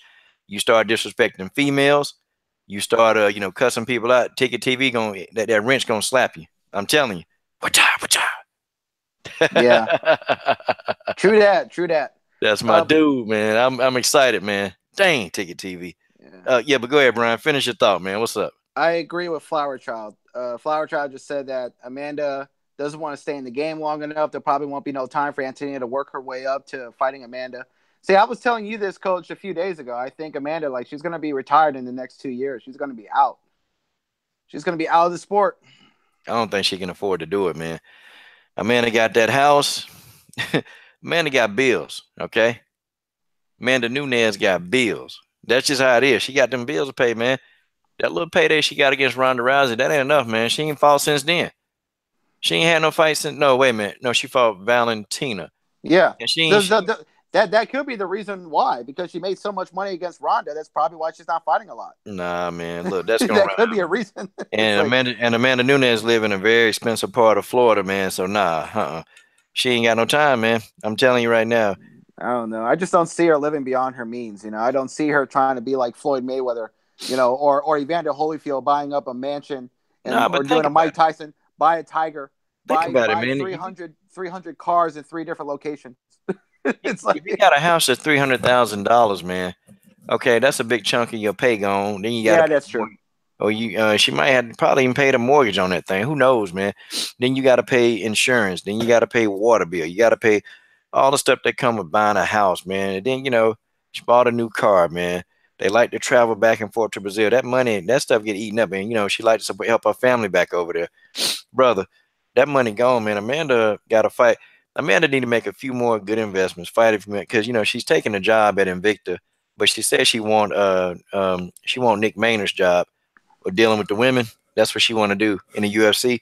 Now, if she got that job, she'd be set. She can just go on and stop fighting. But we'll end on this. Chris Cyborg. We were talking about what Conor McGregor's doing. But Chris Cyborg got her own company. With fighters, and what she does is she's actually starting promoting her own fighters with her own card. Now, can you imagine, man? Can you freaking imagine if Chris Cyborg rivals the UFC and have potential fighters? Man. But you don't think Amanda's trying to do that? Like, you don't see her maybe eventually running Invicta someday? Like, if Shannon, let's imagine a scenario where Shannon Knapp decides to retire. You don't think that Amanda's going to try and take that over? You know what? I don't know. Or Amanda may even just start her own thing. That is a good income every year. I mean, Shannon Knapp, you think the women are getting paid? I mean, Shannon Knapp is making good money every month. Yeah, but them women in Invicta, they don't make a lot of money. Yeah, they don't make that much. Shannon Knapp, I'm saying the promoters always make a lot more, way more. Yeah, they take the big piece of the pie, man. They ain't stupid. Look, I think Amanda right now, she's trying to get these paydays, the ones that she can, the ones that she can get. Because they know, man, they know that they should be making a whole lot more than what they're making. But they go along with it, man. And, they're going to get out the game, get some fighters under them, and then make money off fighters. That's what they can do. But, Yeah. But it is what it is, man. We good conversation tonight, man. I'll probably try to jump on here sometime tomorrow, hopefully. But, all right, a lot of big things coming on the channel, guys. I'm gonna have Jamie. I'm gonna have Jamie Thornton, Jamie the Pretty Assassin Thornton back. She's good on a 2-win streak, man. She's on a 2-win streak, and she coming to talk it up, man. She's talking it up. Antonina Shevchenko supposedly will be here this week. Okay, I'm getting a confirmation, but we were kind of talking about her and her team. And sometime during this week, and when I confirm it, I'll put out a video, saying what day Antonina will be on, and we're gonna try to live stream her. That'll be the best option. And just have that talk, man. And the Amazing Eric will be, whenever I'm interviewing Antonina, Amazing Eric will be back. Oh, I haven't seen him in a long time. I haven't seen him in a while. He will be back, confirmed with him. So guys, got a lot of stuff popping off, and boy, before the year 2018 coming, it's just somebody that I'm going to interview, and I just it's gonna be good. It's gonna be good. I can't tell you everybody I'm going to interview, but I'll tell you those guys. If you're back on here tomorrow night, just let me know. Send me a message. Okay, definitely, and it depends on the topic. It should be boxing. It should be MMA. We should talk about boxing because I know me and you disagree on who won tonight between Joshua and Parker, but we do agree that the judges' scorecards were bullshit. Yeah, the cards were bad. I felt bad for Parker. Yeah, that was a bad scoring. Good guy, man. He's a good guy. Works hard, but it is. I figure out what I want. If something come up, we talk about it. If not, then who knows? Find something to talk about. Yeah. But, yeah, because it's been for the last 2 weeks. It's been kind of dry. Ain't been much. I mean, hell, you have 4-time MMA doing boxing videos, so I know it was dry. Nothing going on if he doing boxing. Mm-hmm. Did a good video though. I enjoyed it. I enjoy his channel. He's gonna be the premier MMA channel. I know he is. Watch by next year, that guy will be pushing 20,000 subs easily. But I agree. Yeah. Okay, Mr. Crossfire. Can I get Shayna Dobson? You know what? I think I could. I think I can get Shayna Dobson. You know what? I never thought about it. But okay, I'll reach out to her tomorrow. I sure will. I'll call her team. I know I've figured out how to get these numbers now. Yeah, but guys, thank you, Arpit Singh, for coming into the chat tonight. Thank you, Brian. Thank you, You're all welcome. these guys. Keep Brown Boxing MMA. I got to get up with you behind the scenes. I got to get what you thought about this fight tomorrow. A lot of people, man. A lot of people, Yeah, we got to talk about these bullshit judges. Yeah, we got to talk about them, man. We got to talk about it. Oh, Lord. But, it is what it is. All right, guys. This is Coach Shelton Harrison, and we are signing off. All right. Have a good night. Brian Jensen. Go subscribe to Brian Jensen, y'all. That's a great channel. Do what you do, and I do, and I do, and I do it. All right. All right, man. You have a good night, Coach. You too, bro.